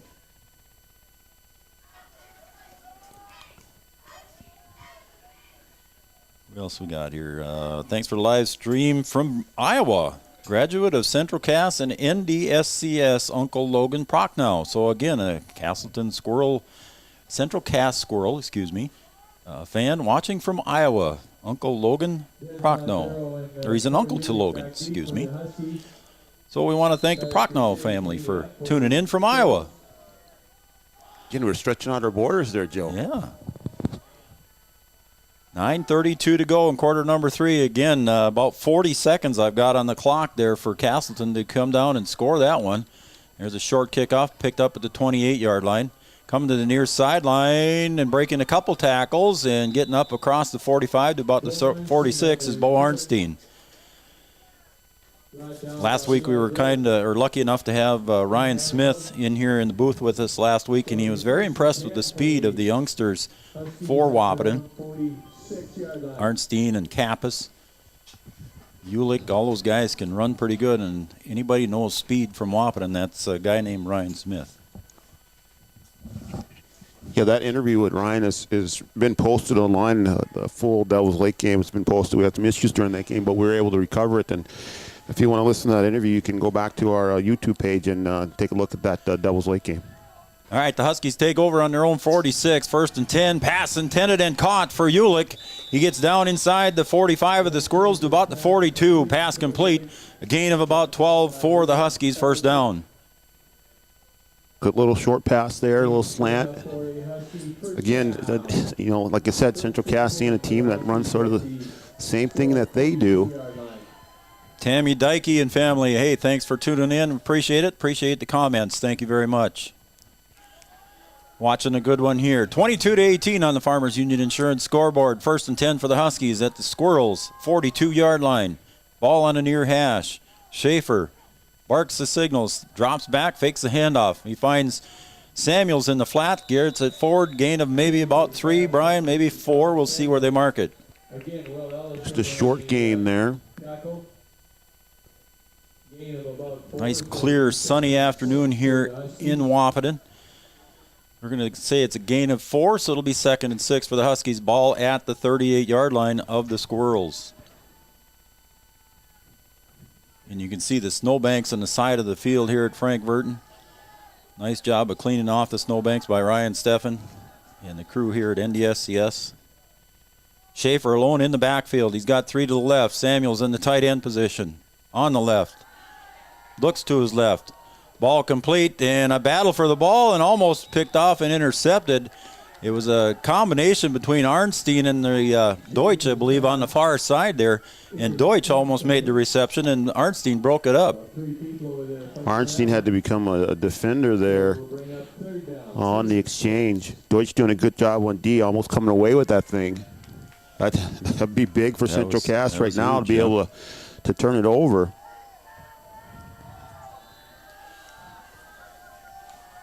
.804 to go here in the third.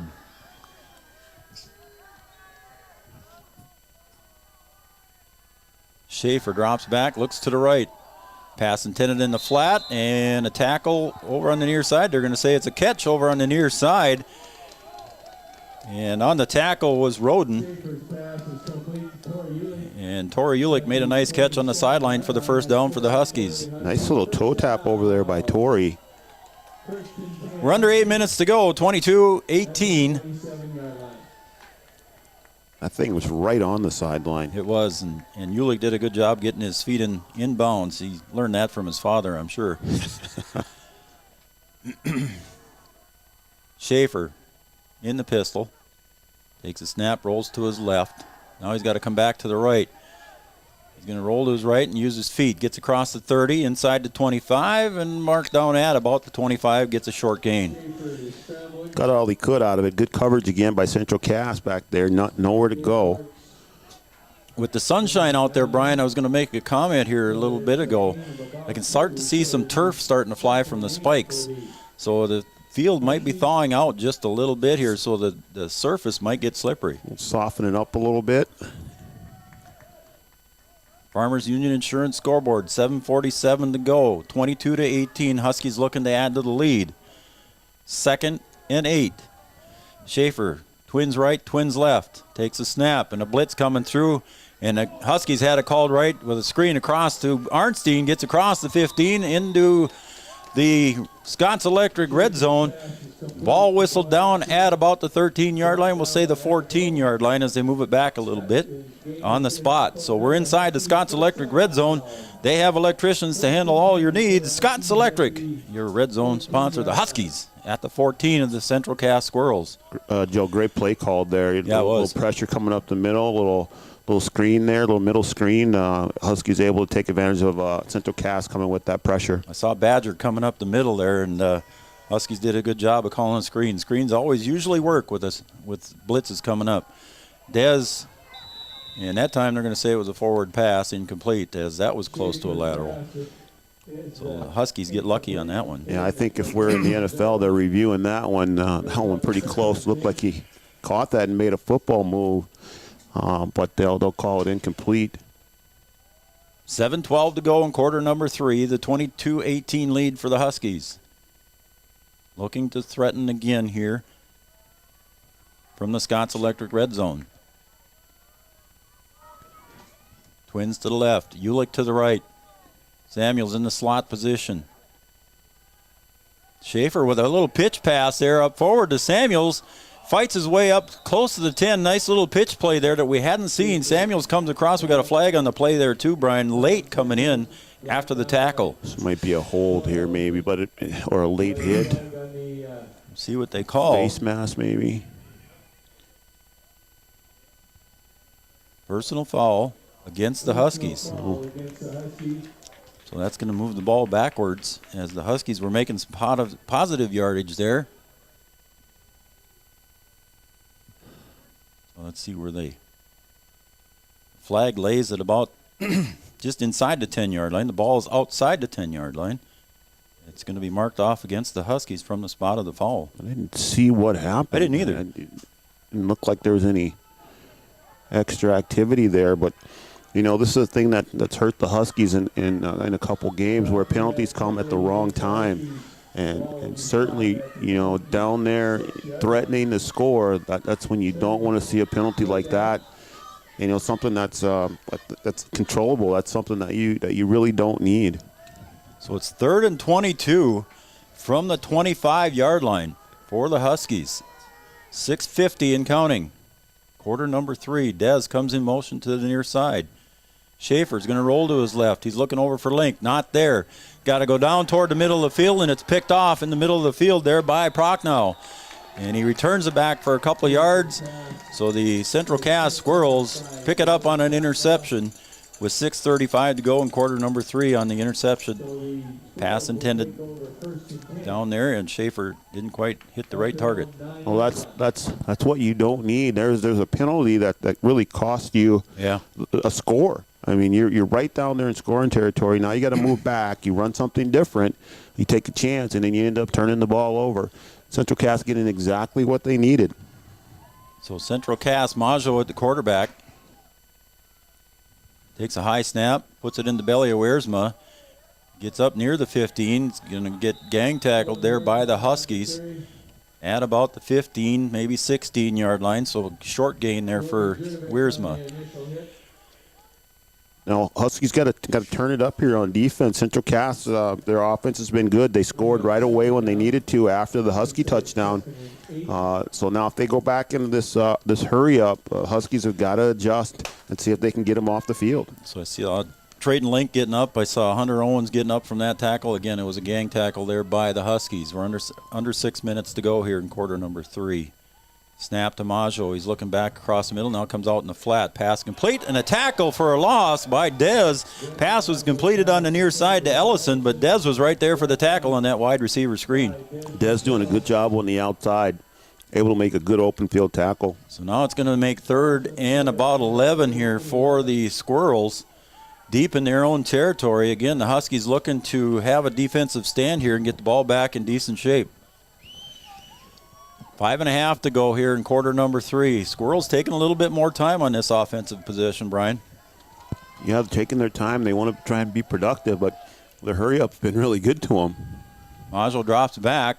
Throws to the right. Pass intended and almost picked off by Trayden Link at about the 30-yard line. Pass intended on the far hash mark there to Prochnow. And it's incomplete, so it'll be 4th and 11 for the Squirrels. The Huskies get what they need. They get them to try to have to punt this thing away. They're definitely not going to go for it here. But let's see if the Huskies put a returner back here. There now. you go, Brian. You got your wish. The Dez goes back. Yeah, I think you need to try and get something out of this thing, especially in this field position. You'll take what you can get. So Dez drops back to about the 45-yard line. Back to punt. Maggio. He kicks it over toward the far side. Dez chases it, and it's going to take a Husky bounce, come back down inside the 35, and let's see if we flag it down at about the 34, 35-yard line.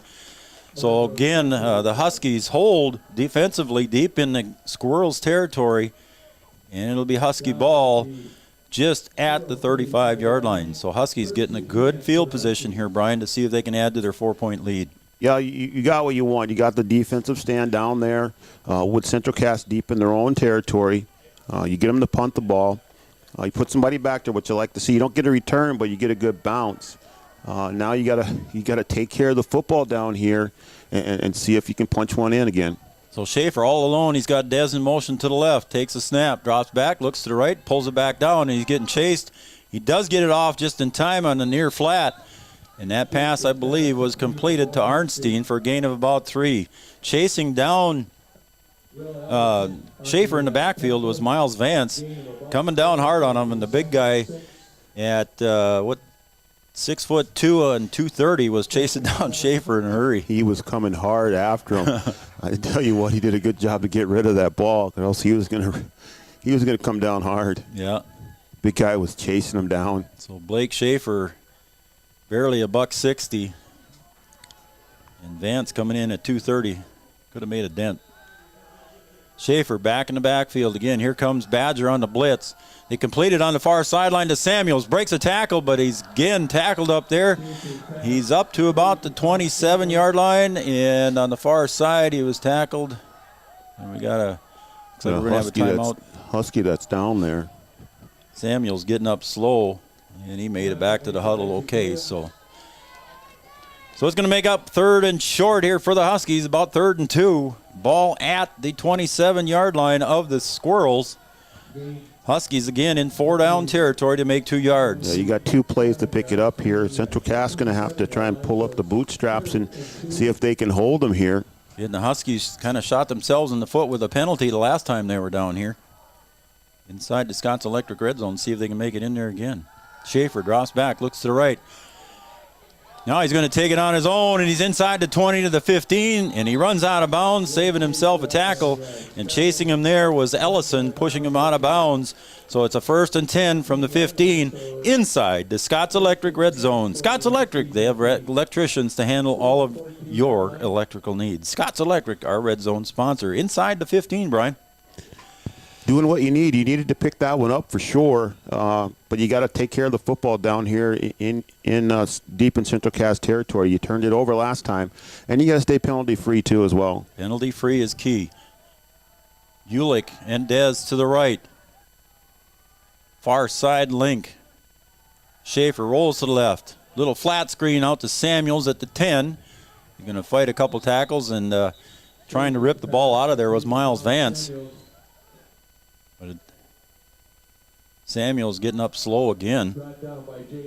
Colin Samuels being a workhorse here for the Huskies in the 3rd quarter. We're at 3:40 to go. 22-18 lead on the Farmers Union Insurance scoreboard for the Huskies.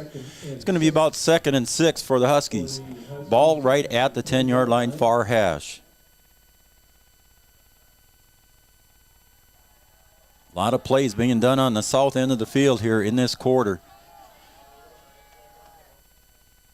Schaefer. Again, Badger looking to blitz, and we got a whistle, and he might have jumped off.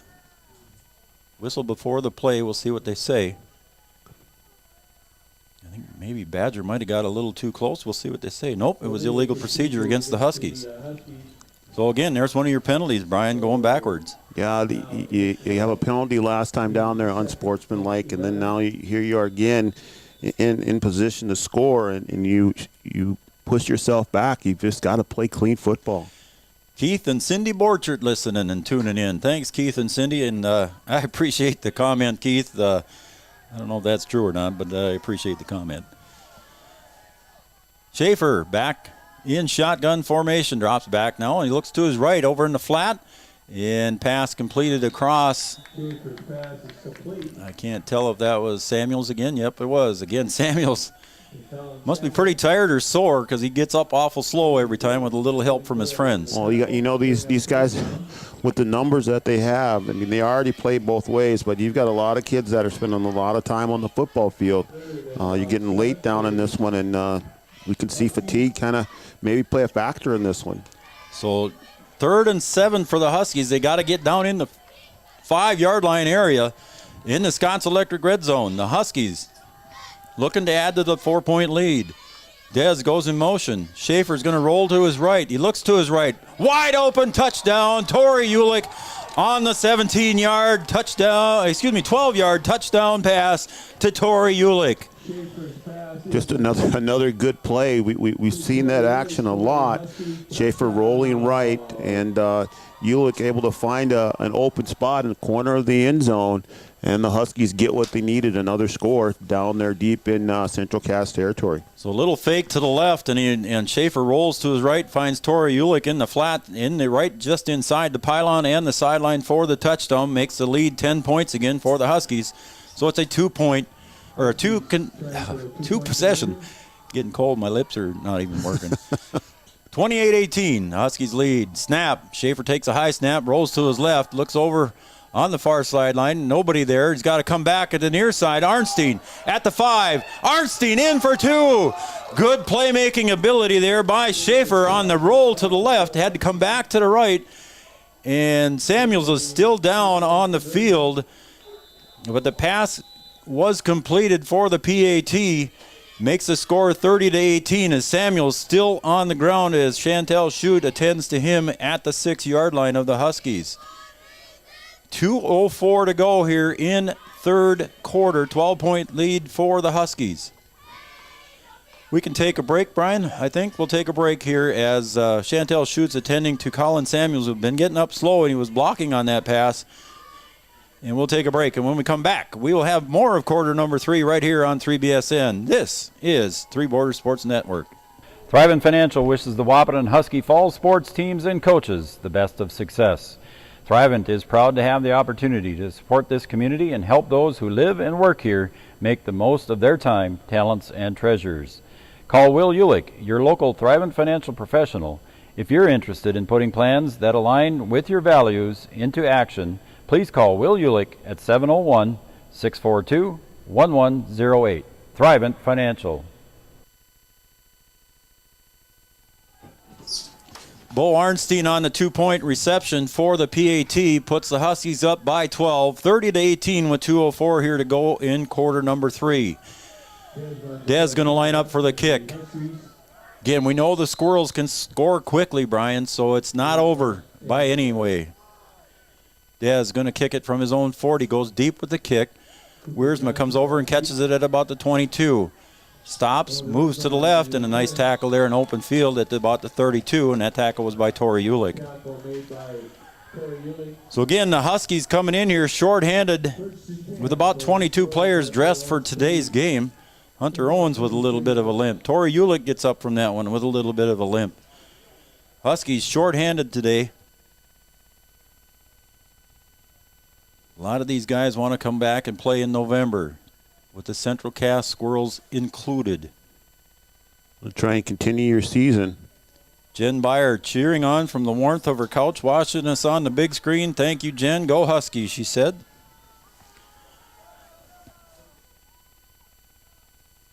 So Maggio in the backfield, drops back, looks to his left. Comes across, pass complete to Prochnow to about the 44-yard line. It'll be 1st and 10 for the Squirrels. Yeah, I think if you're Wahpeton, you want to know where Prochnow is. Yep. And Deutsch. So we know Castleton. I keep saying Castleton. I don't want to offend the folks in Castleton. Central Cass can move the ball. Twins to the left, twins to the right. Maggio in the backfield. Wiersma right beside him to his right. Standing at his own 39. Drops back a couple steps. Now moves to his right. Looking downfield. Some coverage there. Now they got to go deep. Pass almost in. Is it incomplete? Is it intercepted? It is. It is an interception by the Huskies at about the 19-yard line. Pass intended. Who came up with the ball? Was that Trayton Link? I think it was Trayton Link with the interception. Pass intended down deep inside the 20-yard line to Prochnow. And we know his uncle's watching in Iowa, and it was intended for his nephew. But it was intercepted down there by, I believe it was Trayton Link. Looked to me like it was holding or...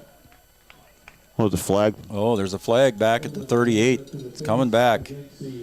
So it must have been against the Huskies, as the Huskies offense was huddling up at their own 10-yard line, and now they got to come back. I didn't see the flag, Brian, and it's going to go against the Huskies, so I don't know what happened. Did you see what the flag was, anybody? You didn't see it either, Adam? I didn't see it. They're marking it off against the Huskies. Must have been in the backfield.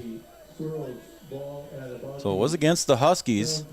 After the interception is ruled not good, so the Central Cass Squirrels take the penalty against the Huskies. It'll be 1st and 7 from about the from the Squirrels 47. So I didn't see what the call was, folks. I'm sorry. I didn't see the flag until late. Maggio pulls it back down at the 50. He's met there on the far side and pulled down on the far sideline. And that was Tori Ulick out there for the tackle. It was an Arnstein. Arnstein, I 6 think. and 8 is hard to tell with those color uniforms, I'll tell you. Jacob Barrett was also in on the chase. So we're under a minute to play here in quarter number 3. Joe, that penalty was a hands to the face. Oh, on the Huskies. So that's what the call was. Thanks for finding that out, Brian. Maggio looks over into the flat, completed over on the far side to Prochnow. Just looks like enough for a first down. So the pass complete of about 6 yards will give the Squirrels a first down inside the Huskies' territory at about the 42, 43-yard line. Well, we know that Central Cass can score in a hurry. They have plenty of time left in this game. We're under 20 seconds to play here as the clock is wound up. Again, we know Central Cass can score in a hurry. Maggio in the backfield, 10 seconds to go and counting.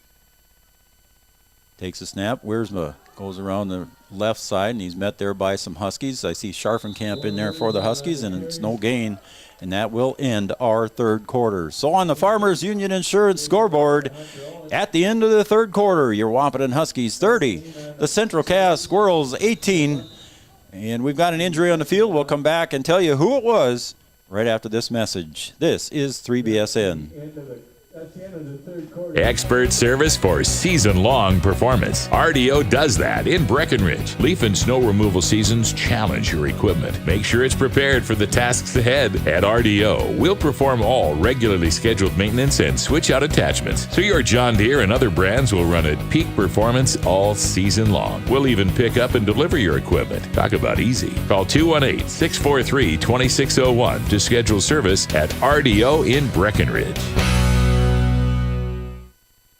Around here, every town is a sports town. And why not? Sports were important to us growing up, and we want the same for our kids. To get involved, because that's how kids learn to lead. And why Farmers Union Insurance supports these programs. Farmers Union Insurance. They don't just protect our community, they invest in it.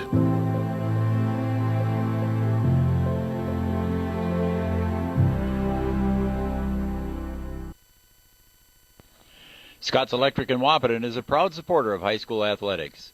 If you're in need of commercial, industrial, agricultural, or residential electric service, call Scott's Electric at 642-9244.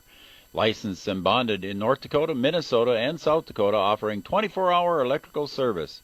Check out Scott's Electric website at www.scottselectric.net. Scott's Electric. At Richland IFC, we work closely with our producers to utilize superior cropping and processing systems that yield products and ingredients of the highest quality and integrity. At Richland IFC, we are dedicated to working with growers through relationships based on longevity and mutual benefits for all parties involved. Richland IFC and its growers utilize superior cropping and processing systems that yield products and ingredients of the highest quality and integrity for our food manufacturers. Richland IFC.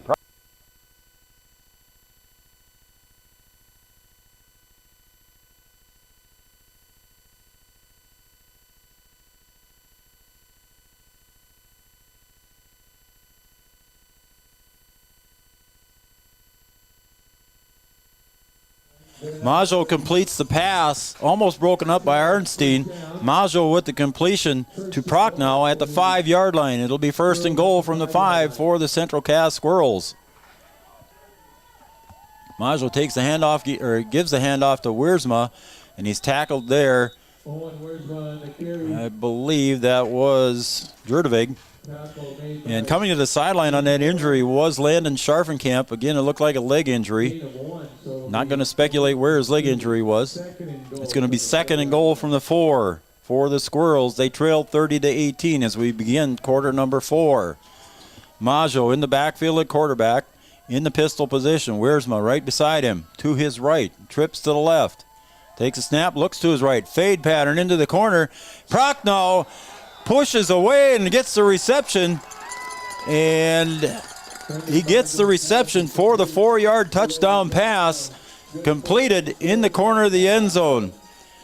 Jacob DeVries was looking for offensive pass interference and did not get the call. It might have been Jacob Barrett over there too as well on that 4-yard pass to Prochnow. Again, he made a nice move over in the corner of the end zone to get around the defender and made the catch for the touchdown. At the 11:09 mark of the 4th quarter. So the Squirrels going to go for 2, trailing by 6. Takes a snap, looks back. Again, same corner for same intended receiver to Prochnow, and again, no whistle this time as Jacob Barrett was over there to defend that one. And the Huskies defend, and they still have a 1-possession game here. So again, we're coming down to PATs at the 11:09 mark of the 4th quarter. Huskies lead 30-24. 4-yard pass for Prochnow is completed for the touchdown, but the PAT to Prochnow was incomplete. So again, Landon Scharfenkamp came over to the sidelines. Chantel Schutt was sitting with him here just until that touchdown pass, and we saw last week Landon Prochnow came back at halftime with an ice bag on his knee, and he came back and ended up playing in the second half, and now today he's not sitting on the bench any longer. Let's see if I can see him out on the field. I don't see him anywhere. Don't know where he went. I don't see him on the side. Oh, yeah, there he is on the sideline getting a drink of water. So he looks like he's walking okay. So Landon Scharfenkamp back up and on his feet, so that's good news for the Huskies. Again, he came back in the second half last week after an injury. So it's good news for the Huskies here to see Landon up on the sideline on his own 2 feet. He was carried off by Coach Hunter McCall and one of the other coaches I saw. But he's back on his own 2 feet off the bench. Tough young man. He had an injury early to start the season with, Brian, and he's back. There's a kick, and it's on the ground. Picked up by Dez at about the 25-yard line. Gets around the left side. He's got an open area, 45. Gets there to almost the 50, and he's tackled and pushed out of bounds there by Roden. And I believe also on the tackle was Brandon Preston. So Dez makes a nice 25-yard return there, gets up near the 50. It'll be first and 10 for the Huskies at their own 47. Yeah, Central Cass fortunate to get that tackle there. You don't want Dez to get on the outside edge. Be tough to catch him. 30-24, 11 minutes exactly to go here in regulation. Could we see overtime? Brian, you and I are used to doing overtime. We've seen a few overtime games, Joe. Twins to the right, twins to the left. Samuels slot formation on the right side. Schaefer alone. He brings DeVries in motion. DeVries gets the carry on the cross. He gets up to near the 50, maybe a gain of 2. First time we've seen DeVries carry the ball all year for the Huskies. Well, just pulling out all the stops here in the last game, you've got to use what you can. And going to DeVries there on the little end around, little misdirection. So 10:40 to go and ticking.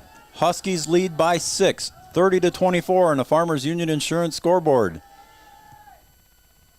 I want to invite everybody to listen to our Wahpeton All Sports Booster Club post-game show. We want to thank Gripper Sports for being a sponsor as well with their Roland Vinyl print cutter. Make sure you stop and see Grippers down on Dakota Avenue. Schaefer takes the snap, fakes the handoff to DeVries. Rolls left, gets a pass completed, and it's complete inside the 45 to Torrey Ulick. He's going to be about 2 yards short of a first down. Ulick coming across on the crossing pattern gets a complete pass. So it'll be 3rd and 2 for the Huskies, and ball at the Squirrels' 44-yard line. Nice tackle there by Deutsch. Deutsch hitting all over the field for the Squirrels today. Getting about 30 fans here from Castleton. They're about 80% of them on their feet. You don't want to sit down on a snowbank here in the stands. It's tough to, definitely don't want to do that. That's 3rd and 2 for the Huskies. Schaefer standing at about the 50. Takes the snap, rolls to his right. Looks to his right. Nobody there. Now he tries to pass, incomplete. And he just was basically throwing that one out of bounds, I think, Brian. Ulick was in the vicinity. But again, it was incomplete, just nobody there. There was a whole bunch of white jerseys. He didn't want to throw it into them. Yeah, you just we got a flag too, Brian. That's going to be against the Huskies, I'm pretty sure. That's probably going to be... Oh, illegal man downfield. Yeah. So illegal man downfield for the Huskies with 9:21 to go in regulation. See where they mark it off here. If they mark it off. Like they're going to mark it off. Coach Butler over on the sideline said, yep, mark off the penalty. So they did. Puts the ball back at about the 49-yard line of the Squirrels. It'll be 3rd and about 7 for the Huskies. You know, you were 3rd and short there. I would have liked to see Huskies stay on the ground there. Probably going to be 4-down territory for them. Samuel still on the sideline here for the Huskies. That brings in Jacob DeVries in his spot. DeVries split out here in the slot. Schaefer drops back, pass complete to Link at the 50. Gets ahead, ball comes out, squirts out. It'll be a fumble and squirrel ball. Central Cass getting what they need right there, the turnover. Huskies cough it up, and the Squirrels come up with it. Exactly what they needed. That's going to put them in business here. So Samuel's on the sideline. Trayton Link, another defensive player for the Huskies, getting up slow. Again, the Huskies are depleted in the backfield, defensive backfield already, and then you've got Trayton Link getting up slow from that tackle. After the reception and the fumble, as Chantel Shute goes out and says, you got to come and sit down for a play at least there, young man. So Trayton Link, a senior for the Huskies, 6'1", 155, has got to take a break. And Samuel's on the sideline as well. Huskies going to have to get a stop on this possession for the Squirrels. Maggio takes the snap. He hands it off to Wiersma. He gets across the 50 into Husky territory, maybe down to the 49. Trying to pick up and see who came in for Link on the defensive side of the ball. Again, playing defense now is Jacob Berndt for the Huskies. I see Dez back there. I see Schaefer's now playing safety. They're just moving people around. Hey, you go here, and we'll see what we can do. The Huskies running short and thin on players right now. Good news for the Huskies. Scharfenkamp back on the defensive line. Maggio, 2nd and 6. Looks to the right, out in the flat. Pass intended and caught by Prochnow. Again, covered up by Berndt, but it's first down right at about the 40-yard line for the Squirrels, so it'll be 1st and 10. Prochnow getting busy here for the Squirrels, Brian, doing a lot of offensive receiving. Well, I think you're going to get a heavy dose of Prochnow and Deutsch here. And we've seen the Squirrels go hurry up. I think they're fine with scoring, but they also want to chew up some clock if they can here as well. Inside 8 minutes. Squirrels trail by 6.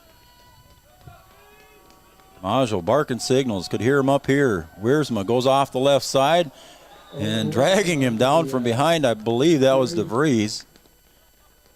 Yeah, it was Jacob. So again, Jacob DeVries with another tackle for the Huskies. We're at 7.5 to go. Second and about 6. Excuse me. Majo in the backfield. Twins to the right, twins to the left. Snap, hands it off to Wiersma right in the belly, goes off the left side. Met there by the Huskies for little or no gain on the far side. You needed that stop there. Going to be 3rd and about 5. Scharfenkamp, Nate, tracking that one down from behind. So it's 3rd, and we'll say 5. It's going to be a long 4, but it says 5 on the scoreboard, so I'll go with 5. 3rd and 5. 30-24 lead. We're inside 7 minutes on the Farmers Union Insurance scoreboard. Twins left, twins right. Majo in the backfield, Wiersma beside him. 3rd and 5. Little swing pass out in the flat. And again, that might have been a lateral, but it is not. It is whistled incomplete. That was close, too. I mean, the receiver was back. Ooh. I'm going to shake my head on that one, Joe. I thought that would have been a live ball. I thought that was closer to a lateral than any of the other ones we'd seen today, to be honest with you. Certainly if that first one earlier in the game was a live ball, yes. I would have thought that one would have been a live ball. But, hey, the official's always right, Joe. Folks, there you go. There's a true coach. 4th down for the Huskies now, and 4th down for the Squirrels. Big play for both teams here with 6-point lead for the Huskies. Majo drops back. He waves his receivers on across the middle, intended for Prochnow. Good defensive play there by Jacob DeVries. Breaks that one up. Incomplete pass. Joe, just wow. all day to throw the ball there, and Huskies do a decent job on defense. Stay with your receiver. You stay with them, and that ball kind of in there maybe should have been caught, but they're not able to come down with it. The Huskies get what they need on that possession of the Squirrels, but now you've got to give yourself a little breathing room. And if you can work your way down the field and get a score, that'll be nice, but you've got to also take care of the football. Remember that when we come back to the Wahpeton All Sports Booster Club post-game show, we got to talk about that defensive stand. Dez gets the completion, but he's going to be caught for loss on the wide receiver screen for a loss of about 4, so it'll bring up 2nd and long for the Huskies. No, Squirrels ready for that play. Yep. Didn't surprise anybody there. I believe Williams was in on the tackle. 6:10 to go. Here as the clock winds. When the Huskies take the snap, it'll be under 6 minutes to play here in regulation. The Huskies lead by 6, looking to make it a 2-possession game.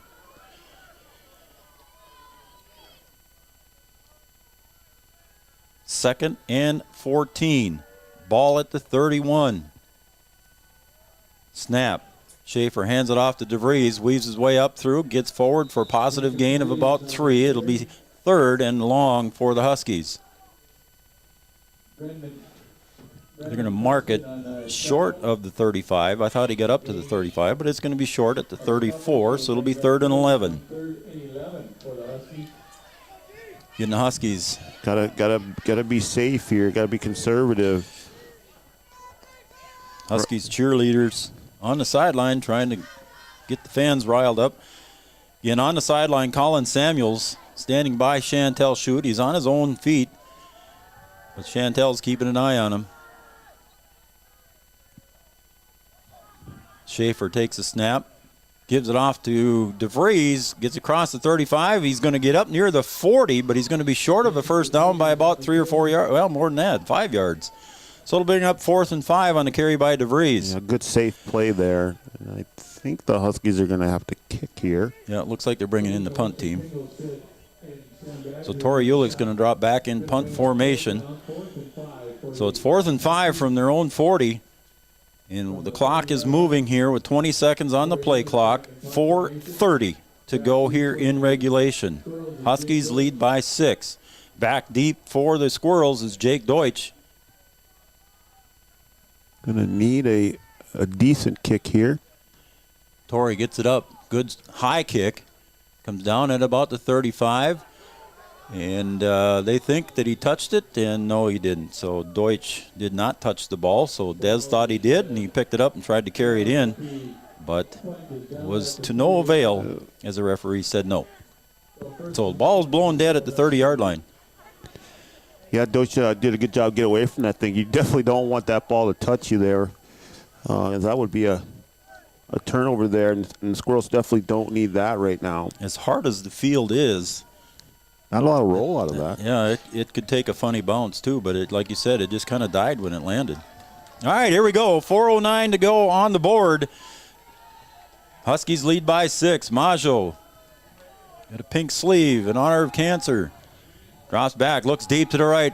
Pass intended down deep, and it's intended for Deutsch, but it goes incomplete. Good break up there by Arnstein and Burnt. Good defense there. You're gonna see him go to the air now. You have 4 minutes to go, under 4 now. So Jacob Burnt, the sophomore, Brian, doing a good job back there defensively for the Huskies, coming in for an injured Samuels. These young kids are going to get an opportunity to play, and they're just going to have to step in and try and contribute as much as they can. And Jacob Burnt doing a good job there. So Majo, 2nd and 10 from his own 30-yard line. Looking into the bright sunshine. Headed to the south. The flag is straight down. No wind here at Frank Burton. Majo looks to the left. Pass intended on the far side and complete for a first down at about the 43 or 44-yard line. And that pass was to Chapinski. And Chapesky, makes the completion for about a gain of 13, 1st and 10 for the Squirrels. And he's kind of gimping coming over to the near side. Squirrels do a good job picking up the first down there. Tight end Chapesky split out wide to the right. 3:39 to go in regulation. Majo takes a snap, hands it off to Wiersma, wide open up the middle, gets it forward across the 50 into Husky territory, close to a first down, carry of at least 9, if not 10. Great call there, a little draw play. Everybody thinking pass there, and Squirrels going back to that quick hurry up now again. Well, it's going to be another quick snap here by the Squirrels, and Wiersma gets across the 45, inside the 45, down to a first down at about the 42-yard line of the Huskies. 3:10 to go. So the Huskies need to come up with that defensive stand here. All we are is a 6-point touchdown and a conversion from the Huskies trailing. Yeah, I mean, you would think that Central Cass is just going to be pass, but really got plenty of time. Down 6. They'll try to be efficient. You can mix some running here too as well. Majo with under 3 minutes to go. Takes a snap, puts it in the belly of Wiersma, and up the middle he goes. Weaves off to his right, gets inside the 35, and going to be close to a first down again. Central Cass in that mode of run it again. They haven't stopped. They just do it again. And the Huskies are going to have to stop that little middle run there.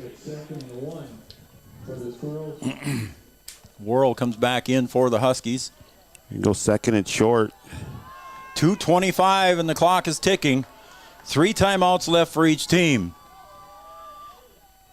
Majo, 2:18. Takes a snap, hands it off, puts it in the belly of Wiersma. Again, coming back to the right on the cutback. Gets up in a nice arm tackle there by Arnstein. Gets Wiersma inside the 25 to about the 24, and he's going to get up slow. Central Cass right now saying, hey, you better stop because we're going to keep running, and as long as you can't stop it, we're going to run it. And it's 3-4 times in a row here, same play, same look. So again, trailing by 6. The Squirrels close to the red zone. 2 minutes to go. Squirrels looking over to the sideline, again with their full complement of timeouts. Coach Gilbertson not looking to stop the clock yet either. He wants that thing to keep on ticking. Majo takes a snap. This time he gives it off to the fullback, Sam Badger, and maybe little or no gain for Sam, and he gets 1 yard. So they'll give him 1 yard. It'll be 2nd and 9 as the clock continues to go. 1:35. So Wiersma went off the field, and in the backfield alongside Majo is Sam Badger. 1:23 and ticking. Joel, this thing might come down to a 2-point conversion again. And or overtime, my friend. Maggio looking deep, and he's going to go deep into the end zone. Pass up and intended, and I got a feeling we're going to get blocking pass interference against the Huskies in the end zone. There's a flag on the field. And I don't think the defender, I think that's Tori Ulick over on the far side. It is Tori. Did not turn around to defend that pass. He just put his arms up, and that is interference on the defender as he did not turn around and look at the ball. Well, good thing is, Joe, it's only going to be a 15-yard penalty of pass interference and not going to be at the spot of the foul. Bad thing is you're going to give them first down, and they're going to move closer to the goal line here. 1:09 to go on the Farmers Union Insurance scoreboard. Huskies 30, Central Cass 24. Michelle Bugstead, thanks for tuning in. We appreciate you tuning in as well as they mark off the penalty against the Huskies. They're inside the Huskies red zone. Ball is marked at about the 12-yard line. 1:09 to go. It's going to be a great finish here, folks. Tell your friends and neighbors, Three Borders Sports Network. You can find us on YouTube. Subscribe to our YouTube channel. We appreciate it. Here we go. 1st and 10 from about the 12-yard line for the Squirrels. Wiersma's back in the game. He's off to the left side of Maggio. Wiersma gets the handoff, carries it up, gets inside the 10, pushes forward, maybe to the 5. We'll see where they mark it. It's going to be at the 6, almost to the 5-yard line. It's 2nd and short for the Squirrels. Looks like it's going to be 2nd and about 3. 50 seconds to go. Clock is still ticking. Both teams with all of their timeouts yet. Maggio with the snap to Wiersma off the left side, and he's tripped up all deep in the backfield, but he still gets forward.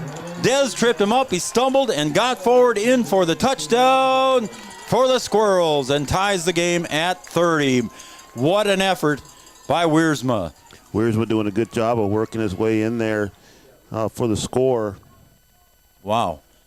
So Wiersma scores for the Squirrels from 4 yards out. He went out for a few plays, came back in after a brief rest and an injury.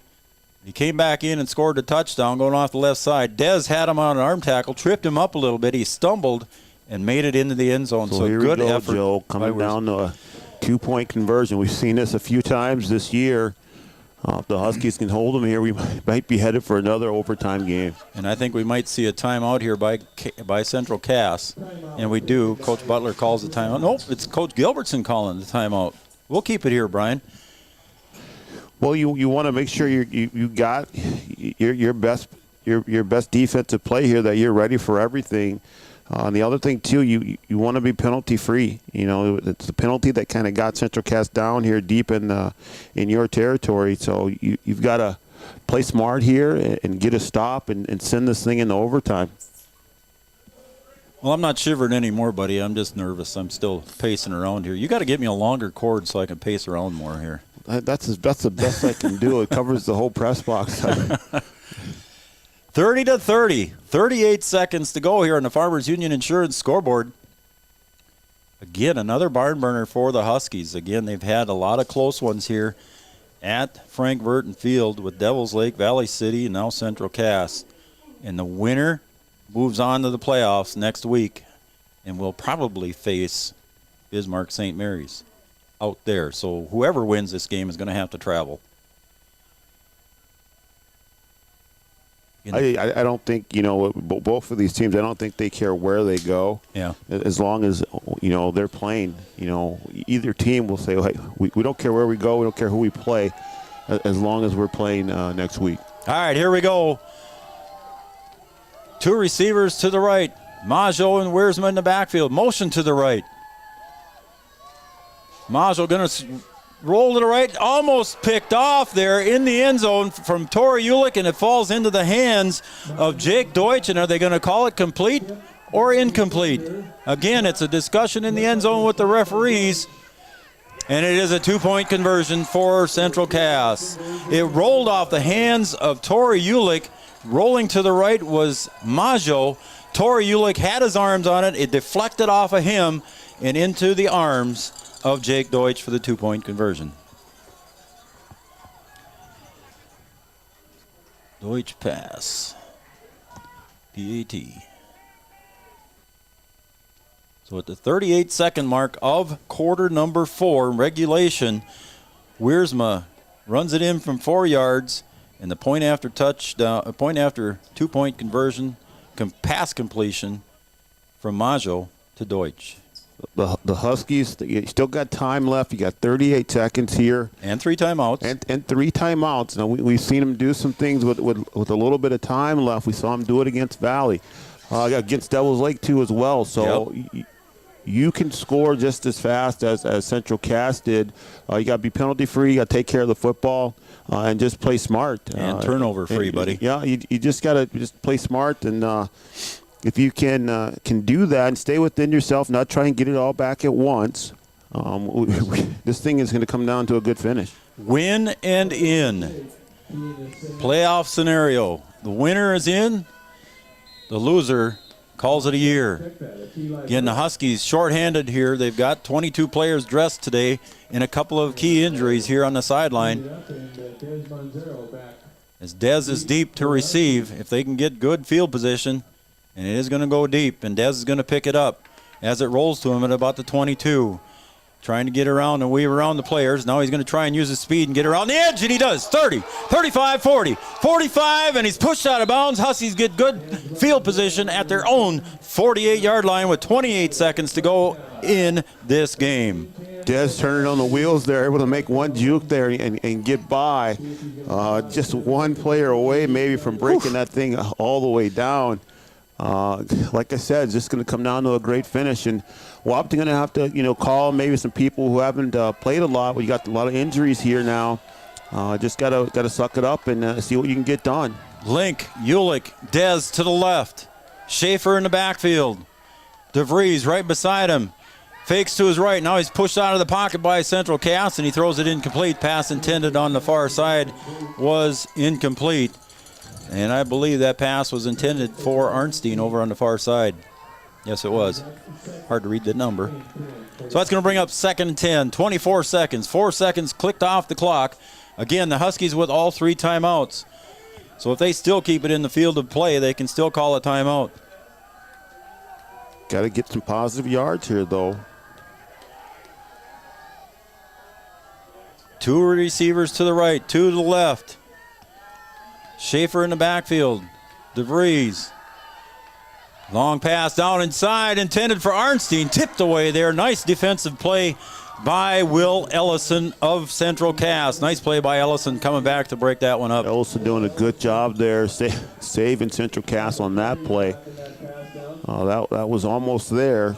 3rd and 10, 19 seconds to go.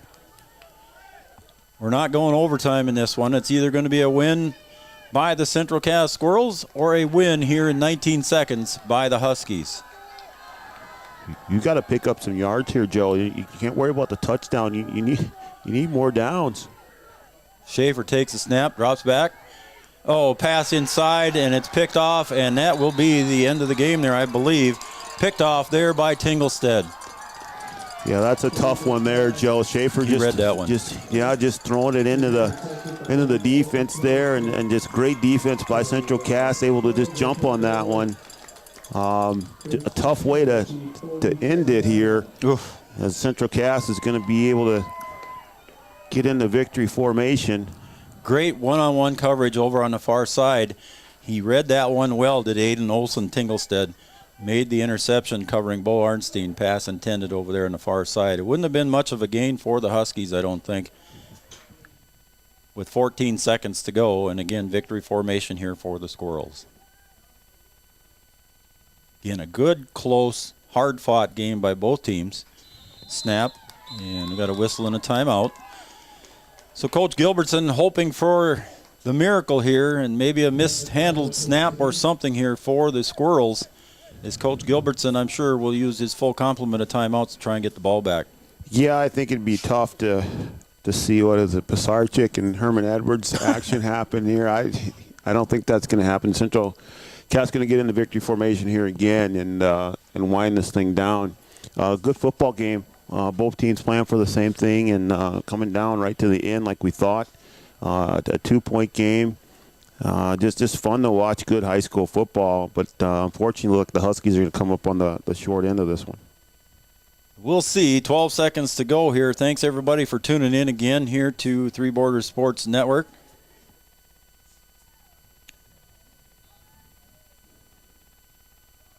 Got a text from Alex Beach. He's watching. Thank you, sir. And this time, Majo's going to drop back a couple steps, to burn off a couple seconds, which was a smart move by Central Cass. I'm sure that's what they talked about in their huddle. He'll probably do the same thing. Again, it puts up negative yards on his stat sheet, but right now nobody cares. 9 seconds to go. 32-30 lead here on the Farmers Union Insurance scoreboard as the Central Cass Squirrels just 2 downs away from sealing this one up. Again, the Huskies use up their second timeout, stopping the clock with 9 seconds to go.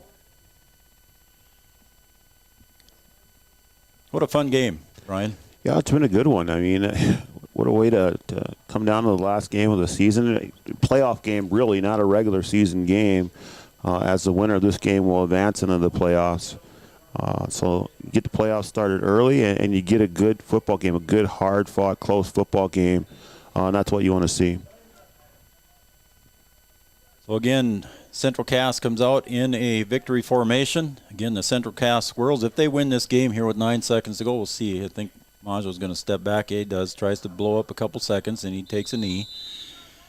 And that will stop the clock with 5 seconds to go. So it'll be 4th down now for the Central Cass Squirrels. Let's see what they decide to do on 4th down with 5 seconds to go. They could take the snap and just kind of run around again.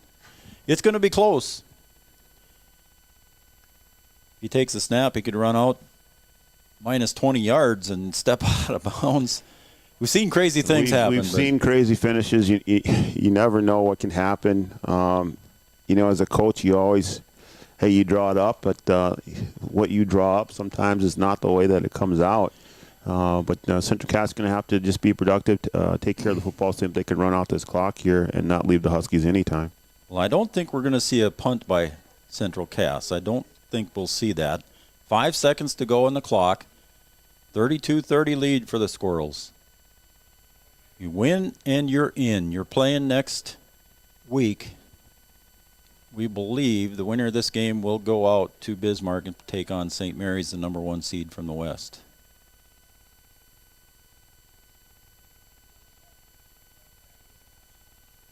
So they might. Central Cass has 2 timeouts. It looks like they're going to call a timeout now. Now they want to make sure they're... Nope, they're going to come out. I thought they were going to take a timeout there and talk about it some more. But let's see what they draw up here. As Majo in victory formation, we'll see with 5 seconds on the clock what he does. Husky's going to have to come after him. Again, they do. Majo drops back, looks around. Now he's going to roll to his left, and now he's going to take a knee or run out of bounds. And he does run out of bounds as the clock expires. And the Central Cass Squirrels are victorious here at Frank Verton Field. 32-30 winners over the Wahpeton Huskies. What a great game. We're going to take a break, and when we come back, we will have your Wahpeton All Sports Booster Club postgame show, and we will talk about today's game, and we'll wrap it up from here for the season, right here on Three Borders Sports Network. The Wahpeton Daily News wishes all of the Wahpeton Husky sports teams the best of luck this fall. The Wahpeton Daily News thanks you for supporting local journalism, including the News Monitor and the Daily News. Keep up with local news, sporting events, and personal interest stories in our papers. The Daily News offers an e-newsletter for more information at your computer. Check out www.wahpetondailynews.com for much more information. The Daily News supports all area sports teams and wishes the best of luck this season. Sports injuries can put a damper on a young athlete's high school career. Orthopedic and sports physical therapy is here to make sure you get back to playing the sport you love. Whether it's a knee, shoulder, ankle, or back pain, our OSPTI experts will use their knowledge to rehab and strengthen that injured area for a full and complete recovery. Stay in the game with OSPTI. All major insurances are accepted. Call us at 218-641-7725, or you can find us on Facebook at OSPTI, or check us out on the web at www.ospti.net. Thrivent Financial wishes the Wahpeton Husky Falls sports teams and coaches the best of success. Thrivent is proud to have the opportunity to support this community and help those who live and work here make the most of their time, talents, and treasures. Call Will Ulick, your local Thrivent financial professional. If you're interested in putting plans that align with your values into action, please call Will Ulick at 701-642-1108. Thrivent Financial. Expert service for season-long performance. RDO does that in Breckenridge. Leaf and snow removal seasons challenge your equipment. Make sure it's prepared for the tasks ahead. At RDO, we'll perform all regularly scheduled maintenance and switch out attachments, so your John Deere and other brands will run at peak performance all season long. We'll even pick up and deliver your equipment. Talk about easy. Call 218-643-2601 to schedule service at RDO in Breckenridge. At Richland IFC, we work closely with our producers to utilize superior cropping and processing systems that yield products and ingredients of the highest quality and integrity. At Richland IFC, we are dedicated to working with growers through relationships based on longevity and mutual benefits for all parties involved. Richland IFC and its growers utilize superior cropping and processing systems that yield products and ingredients of the highest quality and integrity for our food manufacturers. Richland IFC proudly supports Husky sports. Around here, every town is a sports town. And why not? Sports were important to us growing up, and we want the same for our kids. To get involved, because that's how kids learn to lead. And why Farmers Union Insurance supports these programs. Farmers Union Insurance. They don't just protect our community, they invest in it.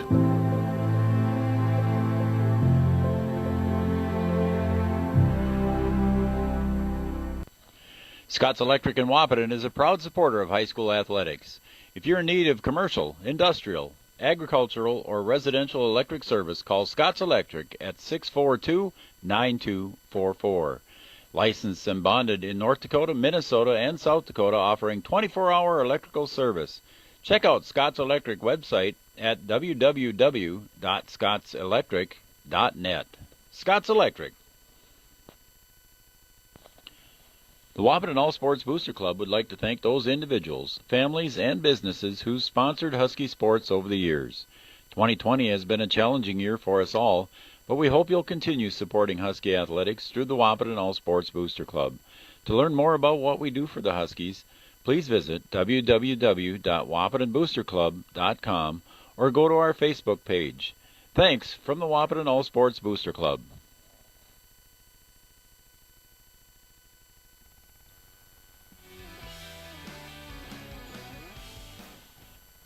Welcome back to Frank Verton Field, Three Borders Sports Network. I'm Joe Schreiner alongside Brian Watson and our volunteer cameraman today, Adam Schreiner. I want to thank him for coming in and doing a job here too as well, doing some things for us here on the camera. Thanks, Adam. Appreciate it, and happy birthday.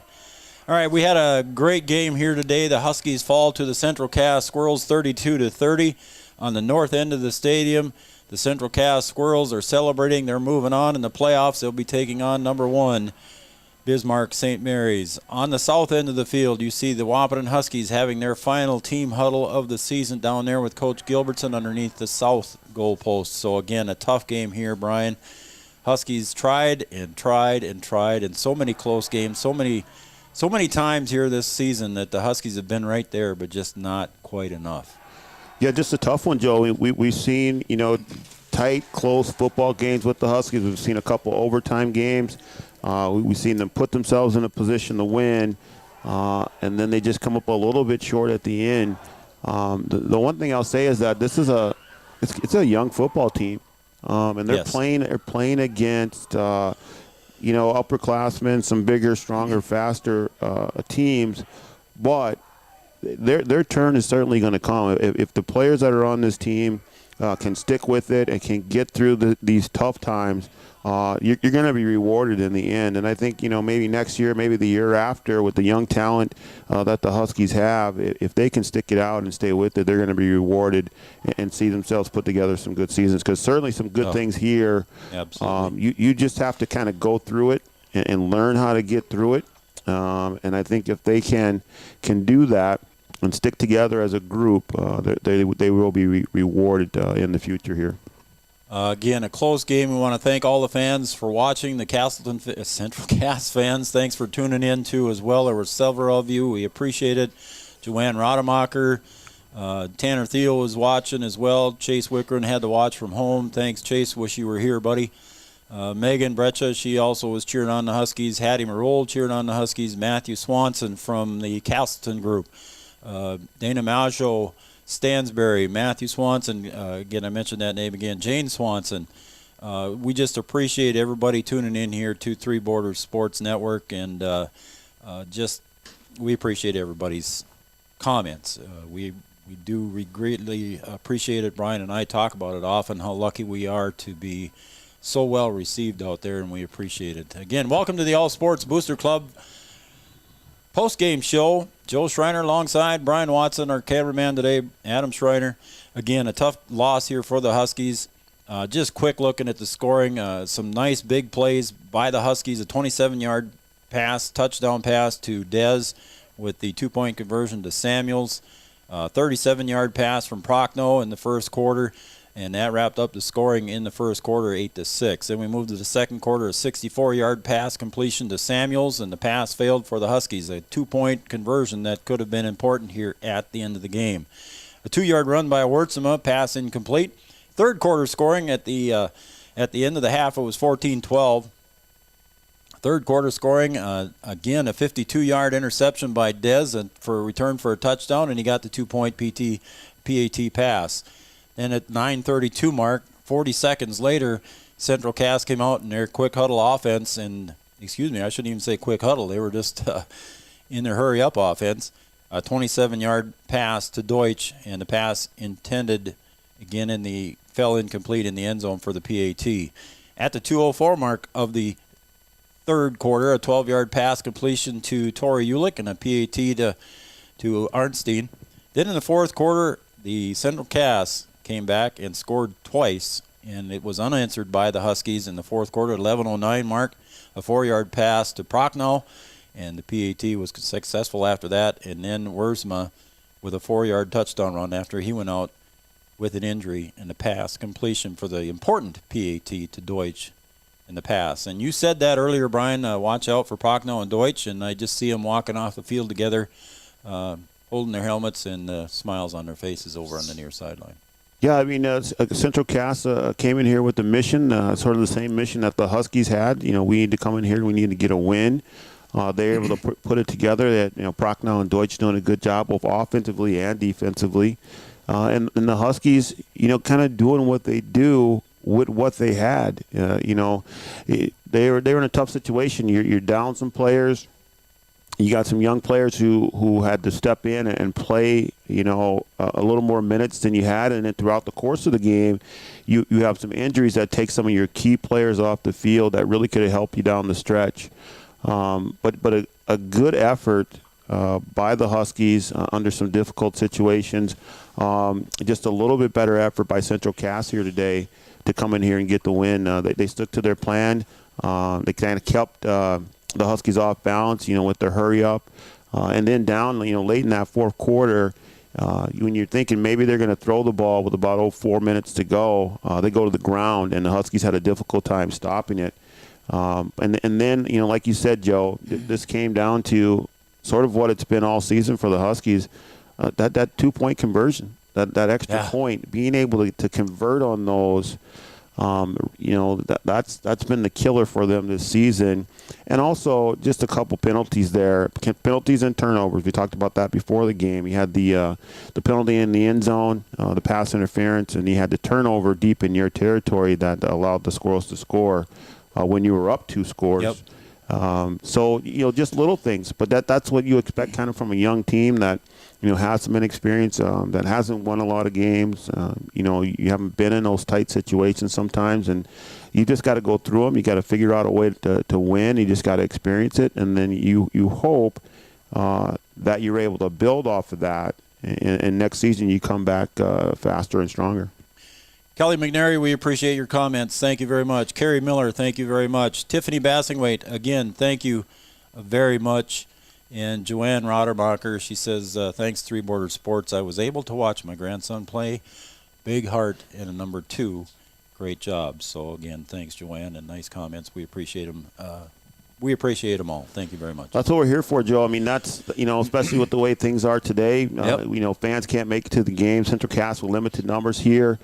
We're able to bring the game to folks that aren't able to get here, and we appreciate that, and we're happy to be able to do that. And we hope that people check out our YouTube page, subscribe, and you'll be able to get notified whenever we go live. That would be greatly appreciated. Go to our YouTube page and hit the subscribe button. It's free. Thank you. All right, Huskies again, a lot of hugs going on down there, still underneath the south end there. We got that covered. And the guys walking off the field, like you said just a few minutes ago, Brian, a young team for the Huskies. Schaefer's coming back as a quarterback. He's got a lot of receivers coming back as young guys.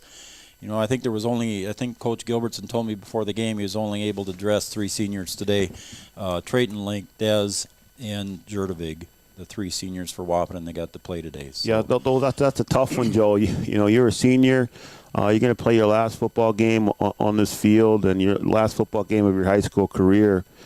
Just tough to end. Tough to walk off the field when you're done.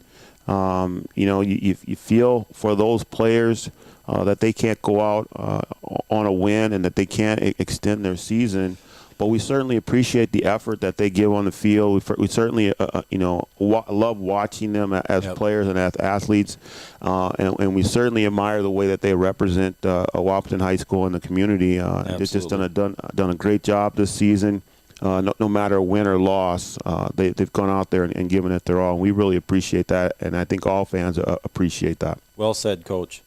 All right, just take a look at next year now, Coach. Your season's over. As a coach, what are you telling your younger players now? I mean, you've got some positive things to build off of here for next year.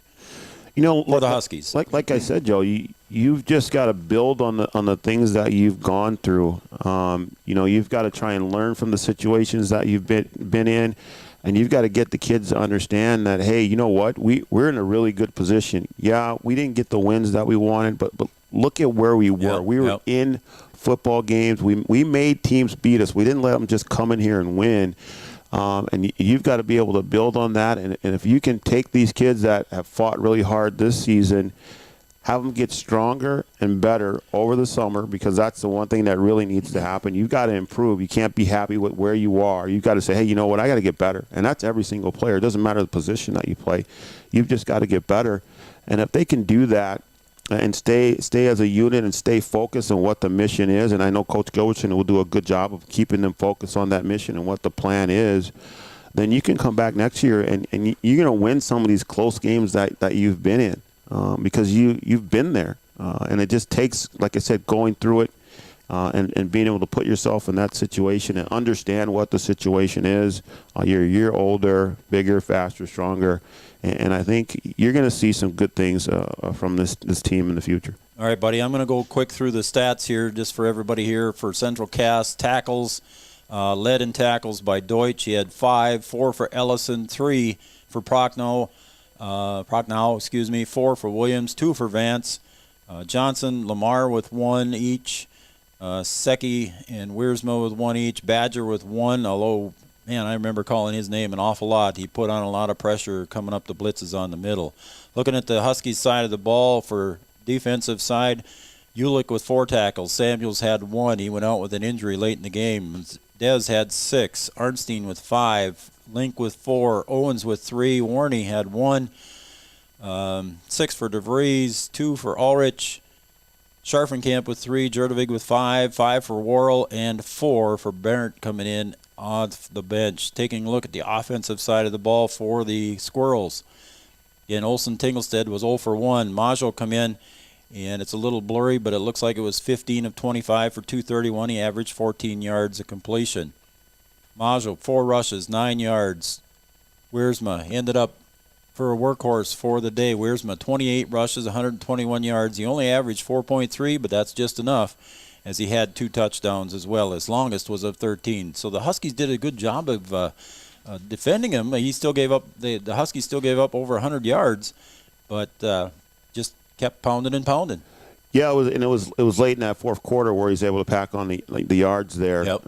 But they did a good job. Some of the like you said, the turnovers.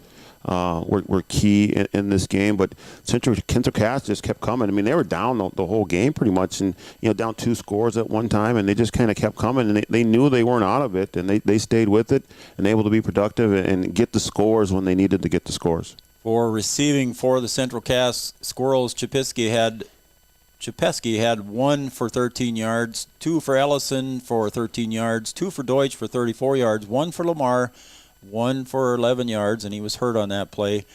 We did not see him come back in, but Brian, you called this out earlier for the Huskies. They got to defend against number 4, Prochnow, and he did 10 receptions for 160 yards. Yeah, I mean, just a handful all over the field.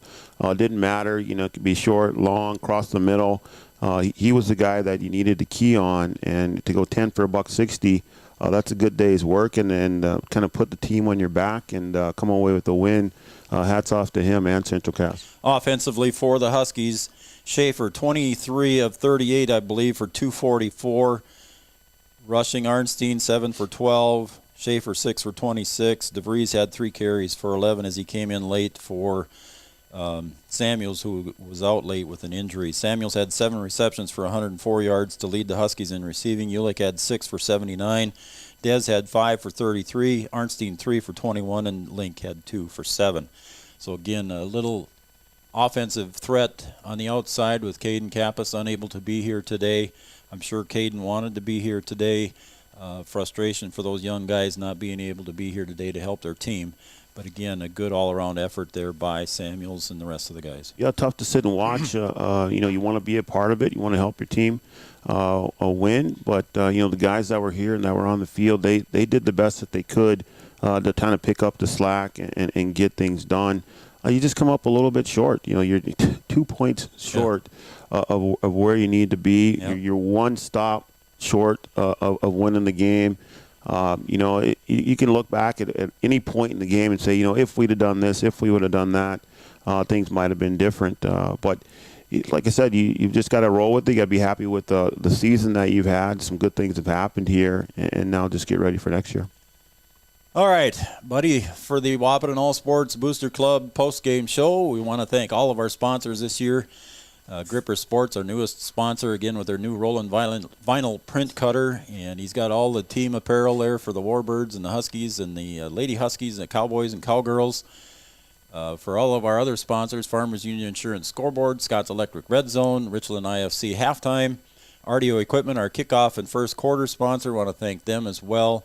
Our starting lineups brought to you by Thrivent and Will Ulick. Our injury report brought to you by OSPTI, and of course our pregame show, Wahpeton Daily News. We aren't done yet, though, buddy. We got another game to do. We've got some volleyball left to do. Couple games, yeah. A couple of volleyball games. We are going to be Tuesday night. Fargo North comes to town. Yep. Then on the 3rd, the West Fargo Cheyenne Mustangs come to town. So we'll cover those 2 games. Election Day. On Election Day, that's correct. Go vote and then come back and watch Three Borders. Come back and watch us. Yeah. Then we've also got the coaches show, which we'll hopefully get a chance to talk to Coach Gilbertson. He can talk about the end of the season here and the season that he's had and what the future looks like. And then we'll also catch up with Coach Larry Lash, the coach of the cross-country team. His girls finished out their season in the sectionals. And then hopefully we'll get a chance to talk to a couple coaches from the other side of the river. They've got things going with volleyball and football. The Breckenridge Cowboys played today at noon. Not sure how that game went. They're off to a 2-0 start, though I do know that. And the volleyball team is off to a good start over there with the Cowgirls. So they hopefully defeated Perham last night, I think. Yeah, that's always a tough one for them. So hopefully we'll get a chance to catch up with those coaches and hear how their seasons are going and what they expect for the rest of the season. And our coaches show hopefully will continue for a couple more weeks. All right, my desk is clear, my friend. I think that wraps up our football season. Well, it's been a great football season, Joe. It's been a pleasure to bring the games. It's been fun to hear you call them. And we'll get this thing figured out and make a couple changes, make some upgrades, and we'll come back and do it again next football season. We're always looking to improve, and we appreciate all the comments from all our fans. We did purchase a new camera here during the season, and we're going to try and come with some more improvements. We tried some different software, and that went backwards on us, so went back to the old standby here a couple weeks ago, and we're getting that new software back and updated here in the near future, and hopefully we'll have something ready for you for the basketball season. We're already looking toward that as well. It'll But be we got to fun. finish up volleyball season first. Yep, it'll be fun. All right. Anything else? No, that's it, Joe. It's been fun. Yep, We thank you. appreciate Adam coming over and help us out today, and we'll look forward to doing a couple more volleyball games here, and also to the winter season with those sports. And folks should kind of stay tuned for our winter preview Yeah, show we gotta do that yet, as too. well, because that'll be coming up in the future also. Breckenridge just got a text here. Breckenridge won 40-8. They're off to a good start. They are a powerhouse. They're boy. 3-0. They it's going to be unfortunate for that team because they made it to the playoffs last year, made it to the Fargo Dome there, and had an opportunity to make a run at the state championship. And this is probably their year to make that run. And they might not get that opportunity, but they could put together a really good season. Well, we're going to wrap it up here from Frank Verton Field. Once again, congratulations to the Central Cass Squirrels, victorious today over the Wahpeton Huskies, 32-30. They're going to move on into the playoffs next week, and we'll take on number 1 from the West, Bismarck St. Mary's Saints. For our cameraman today, Adam Schreiner. Happy birthday, Adam. Thanks again. For my color guy, that is Brian Watson. Brian, great job as always here Thank you, at sir. the football stadium and football games and all the other games you helped me with. I'm Joe Schreiner. Thanks, everybody, for tuning in to Three Borders Sports Network. We'll see you Tuesday night as the Huskies take on the Spartans live from Wahpeton High School. For Three Borders Sports, good day, everybody.